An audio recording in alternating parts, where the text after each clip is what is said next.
Köszöntök mindenkit, aki ezúttal is velünk tart. Előreláthatólag ez a mostani podcast jó hosszú lesz, mivel 8-9 hónap után ismét a nemzetközi kapcsolatok és hírszerzés szakértőjével, Buda Péterrel tekintjük át, hogy merre tart ez a nem túl biztató világ. Ez a háború nem pusztán Ukrajnáról szól. És most itt nem is csak azokról beszélünk, akik a következők lehetnek a sorban, tehát mondjuk a balti országok, hanem egész Európáról beszélünk. Tudniillik, ha ez a háború az oroszok győzelmével fog véget érni, az azt fogja jelenteni, hogy létjogosultsága van annak a gondolatnak, amit Putyin hirdet, hogy tudniillik a jelenlegi nemzetközi és európai biztonsági architektúrának, struktúrának befellegzett, és a NATO nem képes, az Egyesült Államok nem képes fenntartani ezt a világrendet. Nagyon sokakban fog megkérdőjeleződni a NATO-nak, az Egyesült Államoknak, az Európai Uniónak is a tekintélye, és egyre többen fognak elgondolkodni azon, hogy érdemes-e a nyugat mellé állni, érdemes-e kihúzni a gyufát Oroszországgal szemben, mert lehet, hogy egy picikét el fog húzódni 10 hónapig vagy egy évig, de a végén úgyis Oroszország fog jól járni. Hát ez nagyon-nagyon komoly konfliktust fog eszkalálni. Megint csak történelmi analógiák vannak erre. A második világháborúban, amikor ugye a briteket, a németek visszakergették a hazájukba, akkor felmerült nagyon komolyan az, hogy a brit részről, hogy békét kéne kötni a németekkel, mert nagyon sokba fog ez nekünk kerülni, és kellett hozzá mondjuk egy Churchill, meg még néhányan, akik felismerték azt, hogy ez egy sokkal messzebb mutató konfliktus, amit nekünk most meg kell vívni, és ennek ára van. Tehát itt most nem az a kérdés, hogy van egy béke, és az jaj, de jó lenne, és egyébként meg van egy háború, az meg milyen rossz. Itt már nincs az az opció, hogy béke. Itt van egy háború, az már sajnos elkezdődött, és abból kell kiindulni, azt kell eldönteni, azt kell megnézni, hogy melyikkel járunk kevésbé rosszabbul. Ha megadjuk magunkat ennek az agresszornak, és onnantól fogva a világ az ő kényekedve szerint fog alakulni, vagy pedig most bevállaljuk azt, hogy odaállunk elébe, és leszámolunk vele. A héten egyelőre ismeretlen eredetű, de orosz gyártmányú rakéta vagy rakéták, a vizsgálat ma reggel még tartott, csapódott be az ukrajnai határ mentén egy lengyel faluba, és megölt 2 embert. Beszélnek az ukrán légvédelem által kilőtt és meghibásodott rakétáról, és beszélnek az oroszok által indított, a NATO-nak címzett provokációról, de a lengyel-amerikai vizsgálat dolga lesz kideríteni, melyik feltevés az igaz.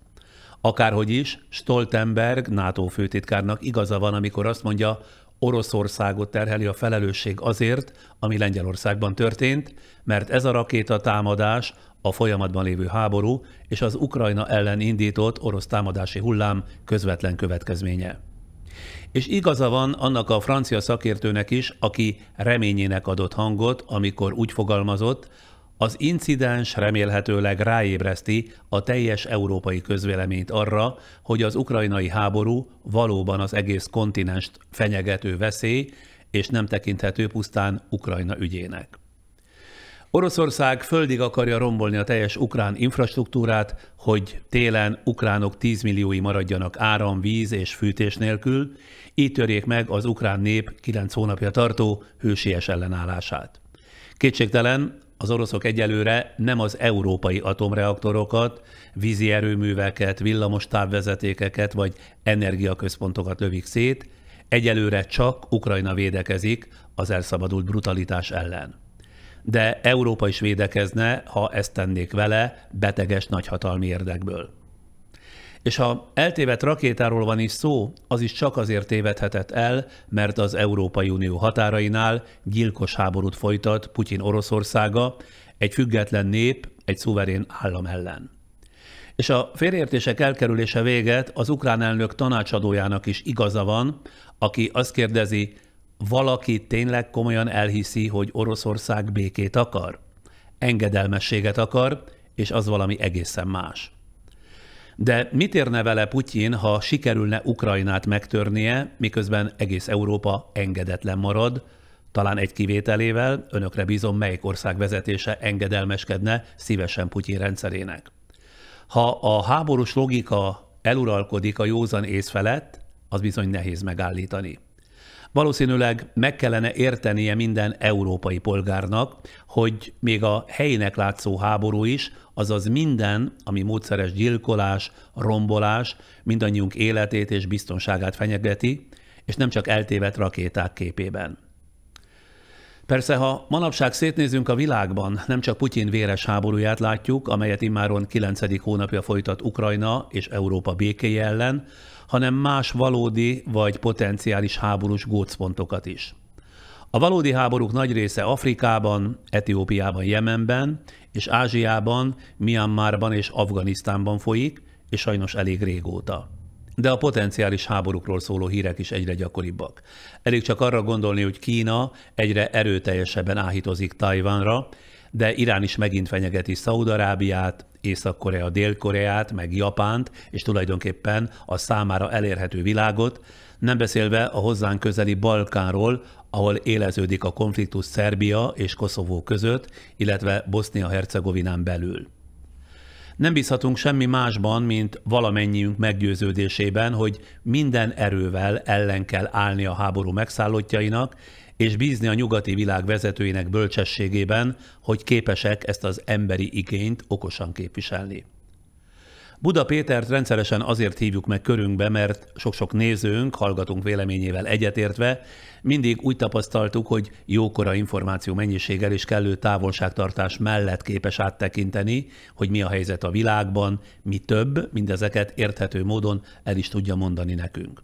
Buda Péter, aki amellett, hogy korábban nemzetbiztonsági főtiszt alezredes volt, diplomát szerzett vallástudományból, nemzetközi kapcsolatokból és hírszerzési tanulmányokból, mindezt különféle egyetemeken, az Egyesült Királyságban és az Egyesült Államokban, de kutatta a Közel-Keletet és az iszlámot is a jeruzsálemi Héber Egyetemen. Jelenleg pedig egy Genfi Egyetemen folytatja doktori tanulmányait, és jelenleg ott is áll alkalmazásban. Ez a most következő, kicsit több mint 2 óra Buda Péterrel készült.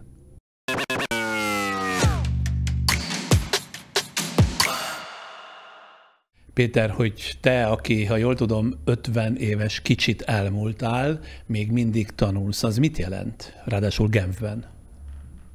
Hát azt jelenti, hogy most végzek 2 doktori szakon.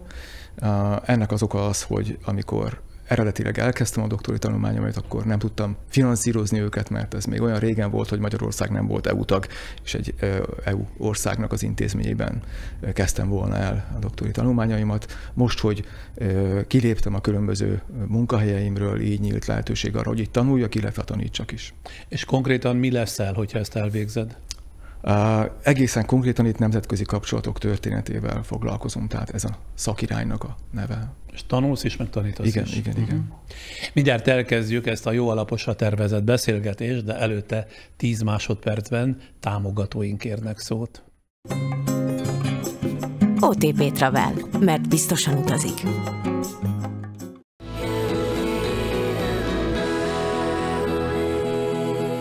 És akkor elkezdjük Buda Péterrel, a nemzetközi kapcsolatok és hírszerzés szakértőjével. Ahogy azt a bevezetőben is említettem, ez idő szerint a világban meg annyi valódi vagy potenciális háborús gócpontot látunk. Szerinted van-e szerepe a háborúzás iránt megnőtt étvágyban ennek az Európában folyó orosz-ukrán háborúnak? Van szerepe mindenképpen, másrészt pedig nem véletlenül került sorra erre a háborúra, az ukrán-orosz háborúra sem. Tehát igazából azt nehéz megmondani, hogy melyik volt előbb, az ehhez kedvező nemzetközi környezet, vagy kedvezőnek talált nemzetközi környezet, vagy pedig a nemzetközi környezetet változtatta meg ez a háború. Én azt gondolom, hogy oda-vissza érvényes ez a logikai összefüggés. És arról mit gondolsz, kell tartani attól, hogy ezek a háborúk vagy háborús vágyak előbb-utóbb összeérnek? Lehet-e ez oka egy világháborúnak, és most csak ez a kérdés, nem az, hogy az orosz-ukrán háborúból lehet-e világháború? nem látok olyan okot, amely alapján ezt ki tudnánk zárni. A jelenlegi konfliktus, az európai konfliktus magnitúdója, mélysége és dinamikája az nagyon sok mindenre enged következtetni, hogy hol áll meg ez az elhajított kő, azt szerintem most senki nem tudja pontosan megmondani, se pozitív, se negatív értelemben. Hát akár lehet belőle még nagyobb vagy szélesebb konfliktus is világméretű. Hát elég sokan figyelmeztetnek ennek a teoretikus esélyére legalábbis. Ha tudod, kérem, hogy magyarázd el azoknak az országvezetőknek a pszichológiáját, akik úgy gondolják, hogy bármilyen elképzelésük vagy ambíciójuk megvalósítása érdekében megéri embertömegek életét kioltani, rengeteg szenvedést okozni, sok munkával, sok pénzzel felépített országokat elpusztítani. Nyilvánvalóan szociopatákról van szó, és ezt mindenfajta személyeskedés nélkül tárgyilagosan állapítom meg.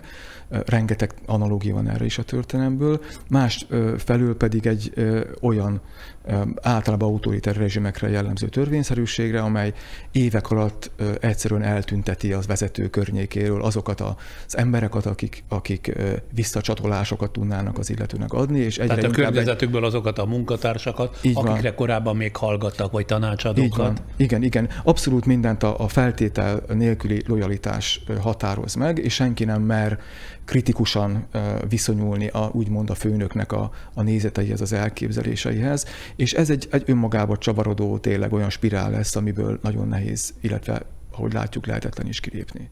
Jellemzően a világ mely régióiban, mitől függően, milyen körülmények közepette jutnak uralomra az ilyen politikusok? Alapvetően autoriter vagy ebbe az irányba hajló rezsimekről van szó, sok esetben pedig valamilyen fajta zárt ideológia van mögötte. Ugye az oroszoknál ott van ez a fundamentalista, ortodox, szentháborús, dzsihádos ideológia, azért említem ezt a kifejezést, mert maga az orosz köztelevízióban is emlegették úgymond orosz szakértők, hogy itt valójában egy dzsihád folyik, tehát egy szent vallási alapokon egy szent háború. Ott van egy nagyon zárt ideológia Kína esetében, ami ugye amit a mostani pártkongresszus még inkább megerősített és még inkább előtérbe hozott, tehát ugye ez a marxista, leninista értelmezése a világnak, és hát ugye mondjuk akár Irán esetében pedig ott van az iszlám teokrácia. Tehát egy olyan ideológia, amely teljesen zárt módon értelmezi a világot, és felruházza a politikai vezetést az abszolút tudással, a valóságról szóló abszolút tudással. Következésképpen azok, akik ezt megkérdőjelezik, azok gyakorlatilag a valóságnak az alapjait kérdőjelezik meg, amely természetesen az államnak az alapját képezi, úgyhogy innentől fogva az állam ellenségeinek számítanak. Putyin úgy gondolja, neki joga van, ahogy így figyelem a fejleményeket, ukránokat gyilkolni, mert ugye az a tévképzete, hogy különben Oroszország nem lenne biztonságban, meg egyébként is joga van beváltani évtizednél is régebbi ambícióját, és visszaállítani a szovjet birodalmat. Az európai vezetők meg úgy gondolják, hogy Putyin ambíciója és háborúja egész Európa békéjét, meg polgáraik biztonságát fenyegeti. Mégsem indul meg a nyugati világ, mondjuk úgy a NATO Putyin ellen, holott megtehetné. Ebből az a kérdés adódik, hogy mi a különbség a két világ és hatalomfelfogás között szerinted? Önmagában az a fölvetés a részükről, hogy Ukrajna fenyegeti a biztonságukat. Ha ránézünk a térképre, akkor ez egy megmosolyogtató érv, ha nem lenne tragikus, összehasonlítva a két országnak a méreteit, illetve azt, hogy ugye egy nukleáris hatalomról van szó egyik oldalon, a másikon pedig ilyesmiről nincsen szó. Tehát ez nyilvánvalóan egy teljesen mondva csinált ok. A háborúnak az oka az teljesen más, túlmutat Ukrajnán, valóban Európának a biztonságáról van szó, az európai biztonsági architektúrának a gyökeres megváltoztatására irányuló orosz szándékról van szó. Ez orosz részről, mivel egy kézben lévő autoriter hatalomról van szó, egy teljesen egyértelmű irányvonal, európai részről viszont ez sokkal nehezebb átlátni. Ugye nagyon sokfajta politikai érdek van, ennek megfelelően súlyozódnak az Oroszországhoz fűződő viszonyok is, illetve az is, hogy ki mennyire áll bele ebbe a konfliktusba, és nagyon nehezen látják azt át európai vezetők is akár, nem beszélve az európai társadalmakról, hogy egy konfliktus, ami látszólag rajtunk kívül zajlik egy másik országban, amelyik még csak nem is tagja az Európai Uniónak, ez a mi bőrünkre megy. mert hogy nem direkt módon érzékeljük ezt, akárcsak a klímaváltozás, egyébként egy nagyon hasonló dologról van szó, nem is mindenki ugyanolyan erősen érzékeli a klímaváltozás hatásait sem, és az ukrán konfliktus majdani hatásait sem, de érzékelni fogja. Egy olyan paradigmának esik neki most Oroszország kalapáccsal, illetve baltával, amely eddig a világháború utáni világrend biztonságát fenntartotta. Azzal, hogy ezt ő nyíltan megkérdőjelezi, ezt ugye az orosz elnök kimondta egyértelműen, azzal gyakorlatilag feje tetejére állítja a világot, nem ad helyette semmi mást, tehát nincs egy másik világrendről szó, pláne olyanról nem, amit ő képes lenne létrehozni és konszolidált módon működtetni. Egyszerűen arról van szó, hogy ami eddig volt, azt pusztítsuk el. Egy rendszernek az összeomlása az mindig káosszal, anarchiával jár, pláne akkor, hogyha csak összeomlasztja valaki, de nem ad helyette semmi mást. Azt azért pontosan tudjuk, hogy Putyin nem adna helyette semmi más. Az most más kérdés, hogy van-e ez ereje, van-e ez kapacitása, mert egy csomó minden természetesen nincs, hiszen Oroszország már nem is tartozik a világ vezető hatalmai közé, hanem legfeljebb középhatalomként emlegetik, ugye? Így van, hát gazdasági értelemben mindenképpen. Hát onnan tudjuk, hogy nem ad helyette semmi mást, hogy az orosz elnök azt jelentette be, hogy az eddigi nyugati unilaterális, tehát egypólusú világrendelnek vége van, és ehelyett jön a többpólusú világrend, amelyben körülbelül így fogalmazott. Az egypólusú az Amerika primátusát jelenti. Igen, Amerika primátusát jelenti, hát ez nyilvánvalóan tudjuk pontosan, hogy azért, hogy ez egy áttételesen megnyilvánuló primátus vagy hegemónia. Ehelyett az orosz vezetés azt jelentette be, hogy egy olyan többpólusú világrend fog most felépülni, amelyben minden országnak a szuverenitását tiszteletben kell tartani, és amelyben mindenki számára az, amit ő akar, és ahogy ő akarja, az rendelkezésre fog állni. Ennek úgy kezd neki, hogy a szomszédját mindjárt letámadja. Igen. A szuverenitás tisztelete jegyében. Pontosan, tehát derékig állva a vérében a szomszédország civil lakosainak jelenti be ezt be. Tehát ez innentől fogva nyilvánvaló, hogy arról van szó, hogy vége van annak, hogy nekem megmondja azt bárki is, hogy én hogyan viselkedjek.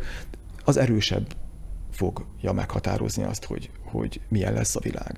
Most ez mondhatja bárki azt, hogy na eddig is így volt, az Egyesült Államok is így viselkedett, csak az Egyesült Államok felépített egy gazdasági világrendet is. Most erről is lehetne külön beszélgetni, hogy ennek mik voltak a pozitívumai és a negatívumai, de az Oroszország nem képes egy ilyen gazdasági világrendnek a felépítésére. Ahogy említettük, gazdaságilag nagyon messze van attól, ahol az Egyesült Államok a világháború után volt, amikor ezt a világrendet felépítette. Tehát tényleg a fasorban sincsen, a sokadik nyírfasorban sincsen. Hát olyannyira, hogy mondjuk ezt a 30 évet, ami az utóbbi 30 év volt, vagy mondjuk Putyin uralkodás alatt 22 évet, ha összehasonlítjuk, hogy Kína pedig hát sok tekintetben összehasonlítható a két ország, hol tart 22 év alatt. Már ami a gazdasági fejlettségét illeti, vagy Oroszország, hát ahogy te mondtad, a nyírfasorban sincsen. Így van, hát erről van szó, és egy világrendnek a létrehozásához elképesztő gazdasági és elképesztő katonai hatalomra van szükség. Ezekkel Oroszország nem rendelkezik, innentől fogva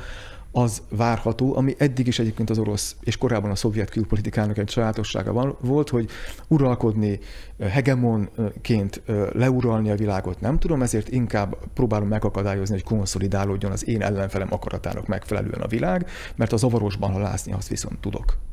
Mégis miért mondja az Egyesült Államok, illetve miért mondja Európa, hogyha Putyin megpróbálkozna atomfegyver bevetésével Ukrajnában, hogy most valami nagyon konkrétra térjek, amiről azért sokszor volt szó az utóbbi hetekben, hónapokban, megsemmisítenék az orosz hadsereget Ukrajnában, pontosabban az orosz hadsereg Ukrajnában állomásozó részét. Tehát akkor sem atomfegyverrel vágnának vissza, de a teljes fegyveres arzenájukkal megindulnának Oroszország ellen. Az például nem világháború? Nyilvánvalóan az oka annak, hogy nem atommal válaszolna az Egyesült Államok akár egy taktikai vagy piszkos atomfegyver bevetésére orosz részről. Ennek nyilván az oka, hogy ne induljon be ez a spirál, és ne eszkalálódjon nukleáris konfliktussá háború. De én azt gondolom, hogy ezt megjósolni előre, lemodellezni előre ennek a lélektanát, mert hogy ennek is lélektana van, és tévedések játszanak benne szerepet, és blöffök és félreértések. Általában a háborúk tényleg így szoktak kirobbanni. Szóval ezt lemodellezni előre nem lehet. Ez nem egy gép, ez nem egy mérnöki alkotás, és nyilvánvalóan nem lesz ez egy könnyű döntés abban a pillanatban, ha ezt a döntést meg kell hozni. A fenyegetésre azért is operál szándékosan Oroszország, mert tudja azt, hogy az európaiak jobban félnek ettől, mert hogy az Egyesült Államok messze van. Tehát oda tényleg ki kell lőni egy interkontinentális balisztikus rakétát, és a többi, és a többi. Az egy következő lépés. De Európában lehet ennél egy kisebb, visszafogottabb lépéssel is, kisebb hatótávolságú fegyverrel is olyan pánikot elérni, olyan pusztítás elérni, amit senki nem akar. Putyin propagandistái, de Medvegyev, aki ugye Putyin váltótársa volt az elnökségben, rendszeresen kiterjedt európai háborúról ábrándoznak. Nyilvánosan legutóbb is ezt úgy fogalmazták meg, hogy nem állnának meg a magyar határnál. Putyin szélsőségesei az utóbbi napokban különösen ennek hangot adtak. Mi a baj a Putyinnak tulajdonképpen Európával? Miért képtelen eltűrni a más felfogású, más berendezkedésű országokat, adott esetben 1000 kilométerekre is a saját országától? Nagyon sok aspektus van ennek a kérdésnek. Kezdhetjük az orosz birodalmi hagyománnyal, orosz birodalmi gondolkodás hagyományával, ami az orosz külpolitikai gondolkodást nagyon-nagyon régről meghatározza. Bőven a cári időkről beszélünk. Fakad ez az orosz határoknak a nehéz védhetőségéből, tehát a természetes határoknak a hiányából, az ebből fakadó folyamatos félelemből, fakad a folyamatos hódíthatnékból, tehát hogy egyszerűen Oroszország folyamatosan növekszik, és újabb olyan földrajzi térségeket ér el, ahol nincsen megfelelő határ, amit meg tudna védeni, tehát tényleg ez a kis gömböc, amelyik folyamatosan eszi meg a társait, egyre nagyobb lesz a felülete, egyre nagyobb felületen kellene védekeznie, egyre nagyobb felületen kellene proaktív módon védekeznie, tehát biztosítani a tőle való függését a szomszédos államoknak. Van egy ilyen megalomán aspektusa az orosz külpolitikai gondolkodásnak, és nyilvánvaló, hogy egy egységes Európa ezt a fajta birodalmi gondolkodást fenyegeti. Tehát az oroszoknak folyamatosan az oszd meg és uralkodj volt a politikája Európával kapcsolatban, illetve Európa és az Egyesült Államok viszonyát illetően is. Tehát először az oszd meg az az USA és az Európa viszonyára vonatkozik, aztán pedig az európai országokra. Az európai szankciókkal kapcsolatban azt olvastam, hogy 2019-ben még 200 milliárd köbméter gáz jött Oroszországból Nyugat-Európába, idén viszont már csak 60 milliárd köbméter. Ez persze az oroszok bevételében a magas ár miatt talán még több is lehetett, csak hogy a mennyiségek várhatóan később is ilyen alacsonyak maradnak, ugye a szankciópolitika következtében, mert megvannak a helyettesítő források, sőt hosszabb távon végképp eltűnhet az orosz gázimport, az árak pedig konszolidálódnak. Ha ehhez hozzávesszük, hogy szép lassan Oroszország más kereskedelmi kapcsolatai is összeomlanak, mert a nyugat technológiailag jelentősen megfosztja őt attól, hogy képes legyen szinten tartani magát. Kis túlzással, hogy olvastam, hogy mosógép alkatrészekből raknak már össze lassan repülőgépeket, akkor szerinted elképzelhető-e, hogy a súlyos gazdasági kudarc elfedése majd arra ösztönzi Putyint, hogy még inkább kiterjeszte a háborút, esetleg tényleg az atom irányába, minden mindegy alapon? Ennek a veszélye megvan. Nem is csak a gazdasági kudarcról van szó, hanem hogy az Oroszországtól függő, Oroszország határán lévő különböző országok egyre inkább függetlenedni fognak Oroszországtól, mert látják azt, hogy meg van sebezve az oroszlán. Ezek elsősorban a volt Szovjetunió tagállamai? Tagállamai, illetve mondom még egyszer Oroszországnak az alkotó részei. Ugye egy föderációról beszélünk. És ennek már vannak jelei. Fölfedezték azt, hogy az a tekintély, akitől mi nagyon féltünk, és akinek a hatalma megkérdőjelezhetetlen volt, úgy tűnik, hogy mégsem az.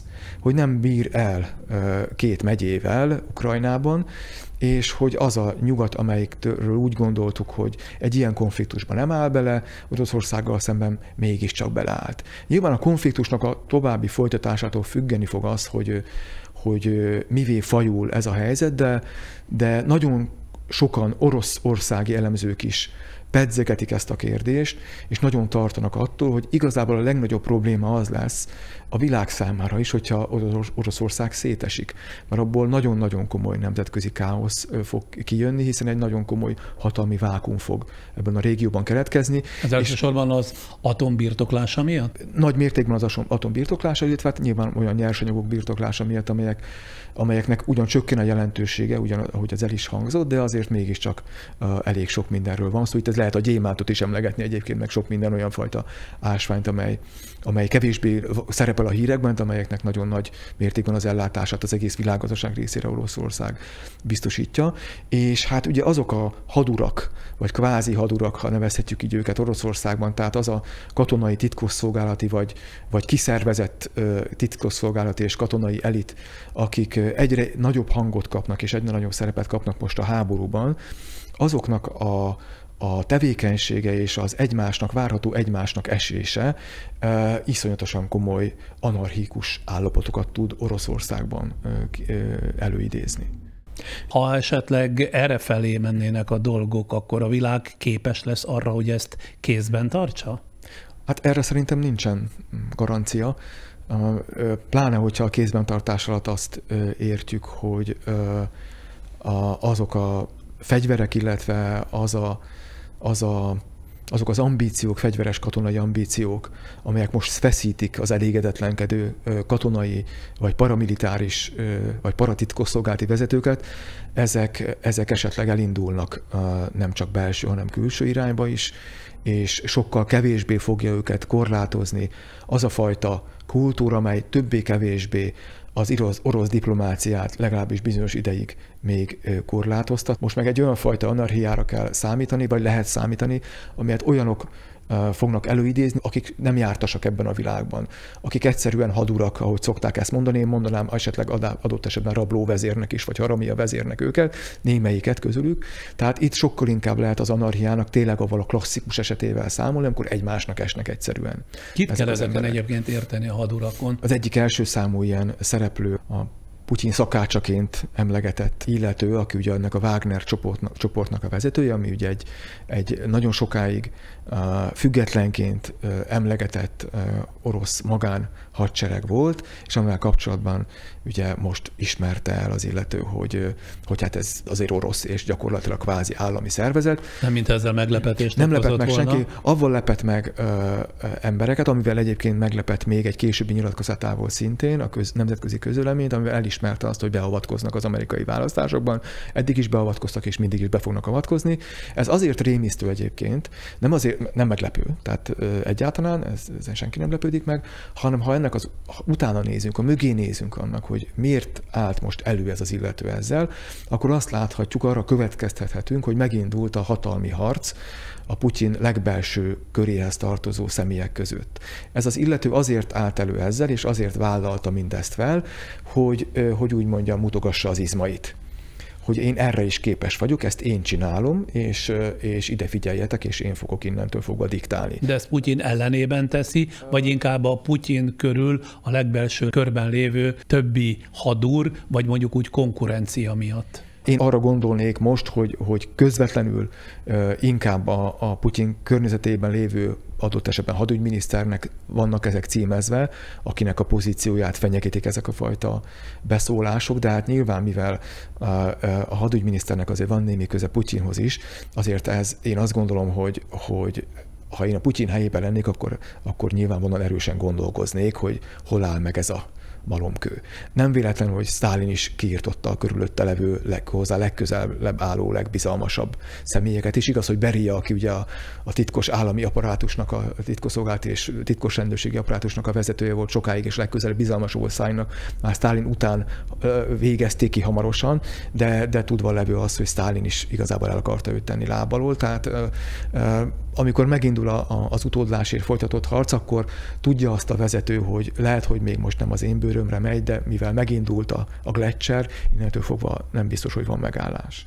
Visszatérve az orosz-ukrán háborúra, néhány hete a hírek alapján még úgy tűnt, Ukrajna támadásba lendült, és komoly hadi sikereket ért el, mire Oroszország valamennyire erőt vett magán, és újra támadásba lendült keleten, nagy erőkkel pusztította az ukrán infrastruktúrát, és folyamatosan lőtte Kijevet, ahol a lakosság már evakuálásán is gondolkodtak. Aztán itt van ez az immel-ámmal végrehajtott orosz kivonulás Hersonból. Tulajdonképpen mi történik most Ukrajnában? Én abszolút nem vagyok optimista, tehát nem gondolom azt, hogy ennek a konfliktusnak hamarosan vége van, és Oroszország visszavonul, és a többi, és a többi. Én azt gondolom, hogy most pillanatnyilag alapvetően egy védhetőbb határnak a kialakítása zajlik orosz részről, ami mögött föl lehet fejlődni, konszolidálni lehet az erőket. De mindenképpen ez már defenzívában történik. Önmagában ez az egész úgynevezett speciális katonai művelet, ez balul sült el, tehát azért ezt be kell látni, hogy szó nem volt erről, hogy itt egy ilyenfajta háború fog kialakulni. Megjelent ugye talán a BBC-nek az oldalán jelent meg ez a tudósítás, ami, ha jól emlékszem, eredetileg a RIA Novosti-nak a honlapján jelent meg február 26-ai címzéssel, amiben már egy győzelmi jelentést tesznek közzé. Tehát a háború kitörése után 2 nappal az oroszok, amit aztán gyorsan levettek, ez véletlenül került ki ugye ez a győzelmi jelentés, amiből az derül ki, hogy ott arra számítottak, hogy az előtte hosszú ideig zajló titkosszolgálati előkészítő műveletnek az eredményeképpen elég csak megjelenni, izmokat mutogatni, összeomlik a rendszer, Zelenszkij elmenekül vagy megölik, és egy orosz barát kormány kerül hatalomra, és aztán, hogy mi lesz a folytatás, az már egy következő kérdés, de ugye nem ez történt. Az amerikaiak is egyébként erre számítottak, ezért nem kaptak nagyon komoly nehéz fegyverzetet az ukránok, mert az amerikaiak azt mondták, hogy azt ugye arra ki is kell képezni benneteket, de mire ki lesztek képezve, addigra már az oroszoknál lesz a fegyver, mert addigra már az oroszok elfoglalják az országotokat, és ugye nem ez történt. Ez megint csak tipikusan egy téves kalkuláció volt, amiből elindult egy irtózatosan nagy háború, és nem fog megállni addig, amíg ebből Putyin egyértelműen győztesként ki nem tud jönni. Nem azt mondom, hogy ez így is fog lenni, de az ő szemszögéből ez a háború, ez addig nem fog befejeződni, még hogyha lesznek is különböző szakaszai.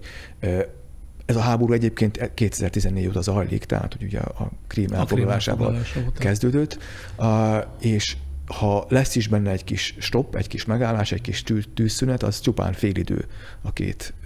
félidő közötti szünetnek tekinthető. Beleszólhat természetesen a helyzet alakulásába, ami viszont teljesen megjósolhatatlan, hogy egy valuta forradalom során nem kerekedik-e felül Moszkvában egy józanabbul gondolkodó fél, nem amely barátibb a nyugattal, hanem amely belátja azt, hogy most pillanatilag ebben nincsen elég szufla ebben az egészben, és a számára ez nem egy arcvesztés, hogyha úgymond békét köt. Putyin számára nyilvánvalóan felvállalhatatlan arcvesztés, mert erre épül, az ő saját tévedhetetlenségére épül a hatalma, az ő megkérdőjelezhetetlen erejére épül a hatalma, nem vállalhat be egy ilyenfajta hátraarcot. Egy olyan valaki részéről, aki eddig nem volt az első vonalban, és azt mondja, na akkor eltüntettük az eddigi vezetőt, és bevállaljuk a békét, ez előfordulhat. De senki ne gondolja azt, hogy ez egy demokratikus forradalmat fog jelenteni Oroszországban, ehhez nincsen meg a tömegbázis. Az orosz társadalomnak egy jó része egyébként a nyugatra most is ellenfélként tekint, attól függetlenül, hogy nem akar Ukrajnába háborúzni. Tehát a kettő nem függ össze szervesen egymással. Maradva még a háborúnál, teljesen egyértelműnek látszik, hogy legújabban az ukrán energiahálózat megsemmisítése Putyin célja, azaz Ukrajna élhetetlenné tétel, ugye jön a tél, se víz, se fűtés, se áram nem lesz. A hadicél tehát most nyilvánvalóan az ukrán lakosság moráljának a megtörése. Az előzmények ismeretében Putyinnak ez a célja például sikerülhet? Az a idézőjeles taktika, amit most követ az orosz hadsereg, amit Szíriában is követtek, és amelynek a célja az volt, hogy tényleg földig bombázzanak akár adott esetben civil létesítményeket és infrastruktúrát, az most elindításra került. Ez, ha meghatározott ideig sikeresen kerül folytatásra, akkor el tudom képzelni, nem tudom kizárni pontosabban azt, hogy előbb-utóbb az ukrán lakosságnak ebből elege lesz. Tehát ez azt gondolom nem kizárható, nem véletlenül kéri nagyon az ukrán vezetés az eddiginél is komolyabb nyugati támogatást, amire most ugye megint kaptak egy nagy, nem ígéretet, hanem egy konkrétan meg is lett szavazva egy nagyon nagy $400 millió csomag, de ez sem lesz, azt gondolom, hogy elég, hogy a védekezésre szükséges technológiát leszállítsák. De az ukrán lakosság részéről bármiféle nyugtalanságra utaló jel, vagy arra utaló jel, hogy elegük van a háborúból van, mert ilyesmit én nem olvastam. Most egyelőre a nyilvánosan hozzáférhető adatok azok azt sugallják, hogy lelkesen támogatják a politikai vezetésnek az irányvonalát, és hallani sem akarnak semmifajta területi engedményről. De még a tél azért az hátra van. és annak a lélektani hatása, tehát a fagyoskodása, a gyerekeimnek a megfagyása, az éhenhalása, stb. Ennek a lélektani hatását nagyon nehéz kiszámítani.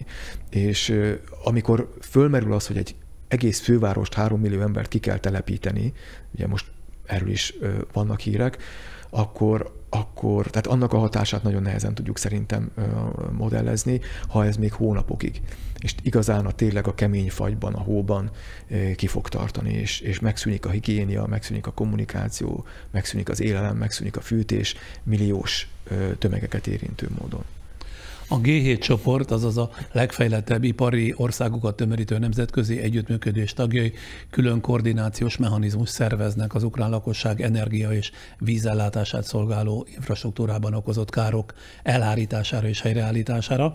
Emellett, ha jól olvastam, téli csomagokat is összeállítanak Ukrajnának, bennük többek között lakókonténerekkel és áramfejlesztő berendezésekkel. 17 uniós ország már küldött, azt hiszem 500 áramfejlesztőt Ukrajnának, megjegyzem, Magyarország nincs eme 17 ország között. Segíthet-e e tekintetben is a nemzetközi együttműködés? Mit gondolsz? Hát szerintem csak az segíthet, és egyébként képes lenne annyira segíteni, hogy ezt a helyzetet megmentse. Tehát potenciálisan ez benne van a nyugati országokban, a gazdasági értelemben. Azt kellene belátni a minden nyugati országnak, amit egyébként próbálnak is egyes nyugati vezetők hangsúlyozni és képviselni, hogy ez a háború ez nem pusztán Ukrajnáról szól. És most itt nem is csak azokról beszélünk, akik a következők lehetnek a sorban, tehát mondjuk a balti országok, hanem egész Európáról beszélünk. Tudniillik, ha ez a háború az oroszok győzelmével fog véget érni, az azt fogja jelenteni, hogy létjogosultsága van annak a gondolatnak, amit Putyin hirdet, hogy tudniillik a jelenlegi nemzetközi és európai biztonsági architektúrának, struktúrának befellegzett, és a NATO nem képes, az Egyesült Államok nem képes fenntartani ezt a világrendet. Nagyon sokakban fog megkérdőjeleződni a NATO-nak, az Egyesült Államoknak, az Európai Uniónak is a tekintélye, és egyre többen fognak elgondolkodni azon, hogy érdemes-e a nyugat mellé állni, érdemes-e kihúzni a gyufát Oroszországgal szemben, mert lehet, hogy egy picikét el fog húzódni 10 hónapig vagy egy évig, de a végén úgyis Oroszország fog jól járni. Hát ez nagyon-nagyon komoly konfliktust fog eszkalálni. Megint csak történelmi analógiák vannak erre. A második világháborúban, amikor ugye a briteket, a németek visszakergették a hazájukba, akkor felmerült nagyon komolyan az, hogy a brit részről, hogy békét kéne kötni a németekkel, mert nagyon sokba fog ez nekünk kerülni, és kellett hozzá mondjuk egy Churchill, meg még néhányan, akik felismerték azt, hogy ez egy sokkal messzebb mutató konfliktus, amit nekünk most meg kell vívni, és ennek ára van. Tehát itt most nem az a kérdés, hogy van egy béke, és az jaj, de jó lenne, és egyébként meg van egy háború, az meg milyen rossz. Itt már nincs az opció, hogy béke. Itt van egy háború, az már sajnos elkezdődött, és abból kell kiindulni, azt kell eldönteni, azt kell megnézni, hogy melyikkel járunk kevésbé rosszabbul. Ha megadjuk magunkat ennek az agresszornak, és onnantól fogva a világ az ő kénye kedve szerint fog alakulni, vagy pedig most bevállaljuk azt, hogy odaállunk elébe, és leszámolunk vele. Na de akkor Orbán és udvartartása miért hangoztatja folyton folyvást, hogy béke kell, mindenre tekintet nélkül béke kell? Mert ezzel a demagógiával egyébként nagyon sok embert leszerel, sok ember megáll ennél a pontnál, és tényleg, hát mi más kéne, mint a béke? Ez ugye elsőre jól hangzik, csak ha mögé gondoljuk mindazt, amit te most itt az imént elmondtál, akkor ez egy sokkal szélesebb körben értelmezhető vagy értelmezendő. Két verzió lehet, az egyik az, hogy ezt az összefüggést nem gondolják végig, amiről most itt beszéltünk. A másik hát azért ezt kötve hiszem, hogy ne látnának el ide. Jó, én most nyilván elméleti szinten tudok fogalmazni, a másik pedig az, hogy azzal a törekvéssel értenek egyet, amely emögött áll, illetve amely Oroszországot mozgatja. Egy békekötés jelenlegi helyzetben, ha az nem ultimátumot jelent, tehát nem azt jelenti, hogy Oroszország vonuljon ki azonnal a 2014 óta elfoglalt területekről, vagy legalább a 2022. február 24 óta elfoglalt területekről vonuljunk ki azonnal, és fizessen háborús kártérítést, mert ugye itt arról is szó van. Tehát ha nem ezt jelenti a békekötés, akkor következésképpen már nem pusztán békekötésről van szó, hanem ennek az orosz hatalmi logikának az elfogadásáról.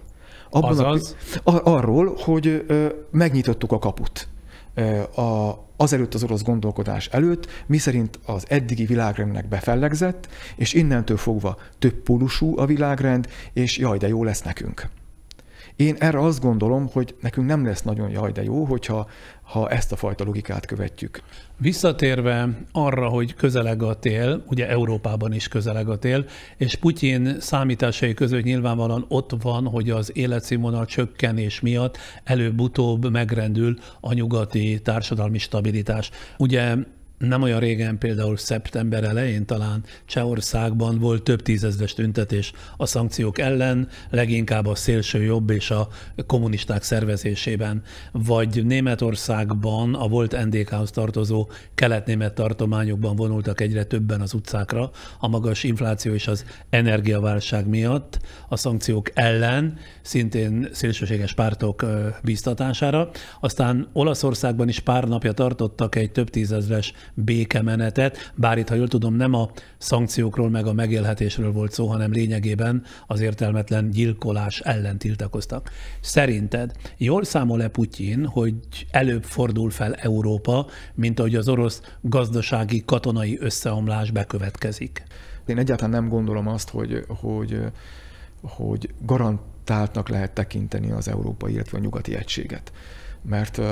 Mert egyrészt eleve ez az egység lehet, hogy külső szemlélő számára olyan nagyon homogének és egyöntetőnek tűnik, de a különböző országok különböző szívvel vannak ebben azért benne. Tehát nem mindenki politikai vezetés és társadalmak részéről sem ugyanolyan arányban támogatja ezt a fajta egységet és szankciós politikát, és azt pedig tényleg nagyon nehezen tudjuk megjósolni, hogy a szankciók visszacsapó hatásaként beálló gazdasági nehézségek, megélhetési nehézség a nyugati országokban milyen társadalmi elégedetlenséget és ennek következtében politikai destabilizációt fognak okozni, amiben egyébként a politikusok, bizonyos politikai pártok szándékosan is tudnak gerjesztő szerepet játszani, tehát ugye egy politikai vezető csillapíthat is bizonyos tömeghangulatot, és az élére is állhat, és gerjesztheti is azt. Vannak olyan eleve orosz párti politikai képződmények Európában, amelyek nyilvánvalóan kihasználják most ezt a hangulatot,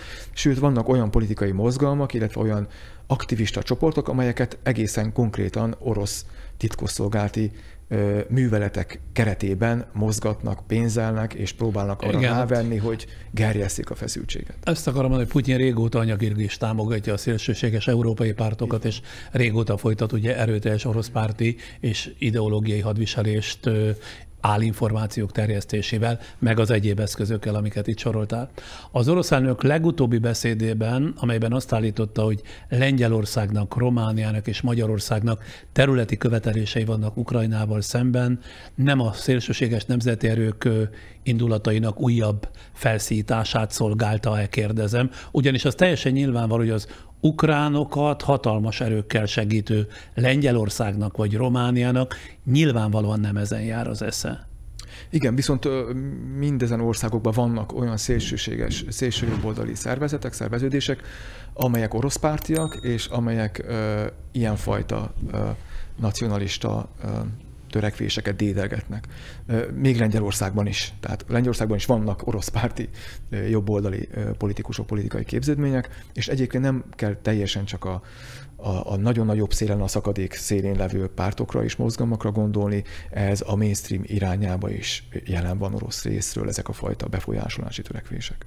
Nádas Péter, a világszerte elismert magyar író pár hete interjút adott a Neue Zürcher Zeitungnak. Ebben azt mondta, hogy az Orbán rendszer egyfajta kelet-európai maffia, amely nagyon erősen kapcsolódik az orosz és az ukrán maffiához, de szerinte Orbán nem emiatt támogatja Putyint. Szó szerint is tudom idézni Nádas szavait. Ő azt mondta, hogy a magyar katonai vezetés az orosz invázió második napján csapatokat állomásoztatott az ukrán határon. Miért volt itt Magyarország készenlétben Ukrajna ellen harcolni? Valószínűleg a magyar miniszterelnök kapott néhány ígéretet Putyintól, ez az idézet vége. Mi másra utalna ez, mint arra, hogy Putyin győztes villámháborút tervezett, ahogy te mondtad is, Orbán meg készen állt volna Kárpátalja visszafoglalására. Ezt te elképzelhetőnek tartod? Ami tudható ezzel kapcsolatban az az, hogy Vladimir Putyinnak a véleménye a tekintetben, hogy Ukrajna egy nem létező ország, az egybeesik a magyar kormányfő véleményével. De az felmerülhet kérdésként, hogy akkor miután Ukrajna de jure is megszűnik létező országnak lenni, az orosz törekvéseknek megfelelően, akkor mi lesz vele? Nyilvánvalóan nem egy gyepűnek marad meg, ahol senkinek nincsen fennhatósága, hanem valamilyen módon azt el kell osztani. Ezzel kapcsolatban merültek föl, ugye lengyel résztől volt egy ilyen kiszivárogtatás, hogy voltak tárgyalások lengyel vezetés és Oroszország között. Ezt volt, aki cáfolta, de azért ugye egy olyan forrásból jött ez a kiszivárogtatás, akinek azért van hozzáférése komoly információkhoz. Biztosat ebben nyilvánvalóan nem lehet mondani, de hipotéziseket fel tudunk állítani, azt fel is kell szerintem állítanunk, és el kell ezen kezdeni gondolkodnunk, és akkor felmerülhet nyilván sok minden kérdés, hogy mi az érdek, milyen érdek fűződik ahhoz Magyarországnak, hogy ebben a konfliktusban, még hogyha az utolsó pillanatban mindig be is adja a derekát NATO és EU elvárásoknak Oroszországgal szemben. A magyar kormány, de azért ezt mindig az utolsó pillanatig kihúzza. Tehát, hogy ha lehet, akkor inkább nem adná be a derekát. Sőt, hát van, amiben nem is adja be a derekát. Ennek kell, hogy legyen valami olyan ellentételezése, amiről csak találgatni tudunk, illetve hipotéziseket tudunk felállítani. Azért azt hadd kérdezzem meg, hogy véleményed szerint milyen világ jönne, ha Putyin ténylegesen győzne a háborúban? Milyen világ jönne Európában, és milyen a világ többi részén? Hogyha azt nézzük meg, hogy Oroszország mit volt képes csinálni magából, és milyen nemzetközi szereplővé tudott válni, akár a Szovjetunió összeomlása után, akkor nagyon sok illúziónk szerintem nem lehet azzal kapcsolatban, hogy mire képes, illetve hogy egyáltalán milyen gondolatok fogannak meg a fejében arra vonatkozólag, hogy mit lenne érdemes létrehozni, és mit lenne érdemes csinálni a világból, azt követően, hogy az a rend, ami jelenleg többé-kevésbé igazgatja ezt a világot, összeomlik. Azt kizártnak tartom, hogy Oroszország ebben a háborúban hosszú távon győzzön, tehát hogy ez akkor innentől fogva így működjön a világ. Ha ez meg tudna történni, az azt jelenteni, hogy azok a nemzetközi aktorok, amelyek ennek pillanatnyilag az akadályát képezik, azok meg fognak rodjanni nagy mértékben. Tehát például az Egyesült Államokra gondolok, igen, meg akár nagyobb európai országokra is. Ezt én nem tudom feltételezni, tehát hogy erre szerintem nem tud sor kerülni. Ennek a határáig el tudunk jutni, meg addig, hogy a nyugati közvélemény teljesen kiábránduljon ebből az egészből, és kelljen nekik egy nagy sok ahhoz, mint az első és a második világháború, hogy felismerje azt, hogy ez a mi bőrünkre megy, ez a játék. Na de hogyha feltételezzük azt, hogy bekövetkezik a nagy orosz győzelem, akkor én azt gondolom, hogy onnantól fogva egy meglehetősen tényleg az oszd meg és uralkodj elvére alapuló, egymást a másikkal szemben kijátszó, meglehetősen barbár és teljes mértékben haszonelvű és korrupt struktúra alakulna ki ennek a rendnek a nyomain. Csak a rendkedvéért tisztázzuk már azt, hogy a második világháború után kialakított világrend viszonylagos kiegyensúlyozottsága kinek vagy minek köszönhető? Hát elsősorban az Egyesült Államoknak. Ez egy olyan teljesen egyedi helyzet volt szerintem a világtörténelemben, amihez hasonló nem sok volt még, amikor egy hatalom előállt a történelem színpadán, akinek a gazdasági, katonai és akár a soft power hatalmához, tehát a kulturális befolyásához mérhető és tekintélyhez mérhető tényező nem volt a színpadon. Ugye az európai nagyhatalmak lenullázták magukat bizonyos értelemben, gazdaságilag és katonailag is, és mindenfajta más befolyás szempontjából, az Egyesült Államok pedig még fejlődött is a korábbihoz képest. Tehát kellett egy olyan hatalom, amely ezt a világrendet létrehozta. Ez egyébként korán sem volt magától értetődő, hogy az Egyesült Államok ezt meg akarja csinálni. Ez folyamatosan váltogatja az Egyesült Államok külpolitika történetében magát az elszigetelődés és a globális involválódásra irányuló magatartás, és a világháború után is voltak, akik nagyon komoly külpolitikai gondolkodók az Egyesült Államokban, akik óvaintettek attól, hogy az Egyesült Államok összekösse magát Európával.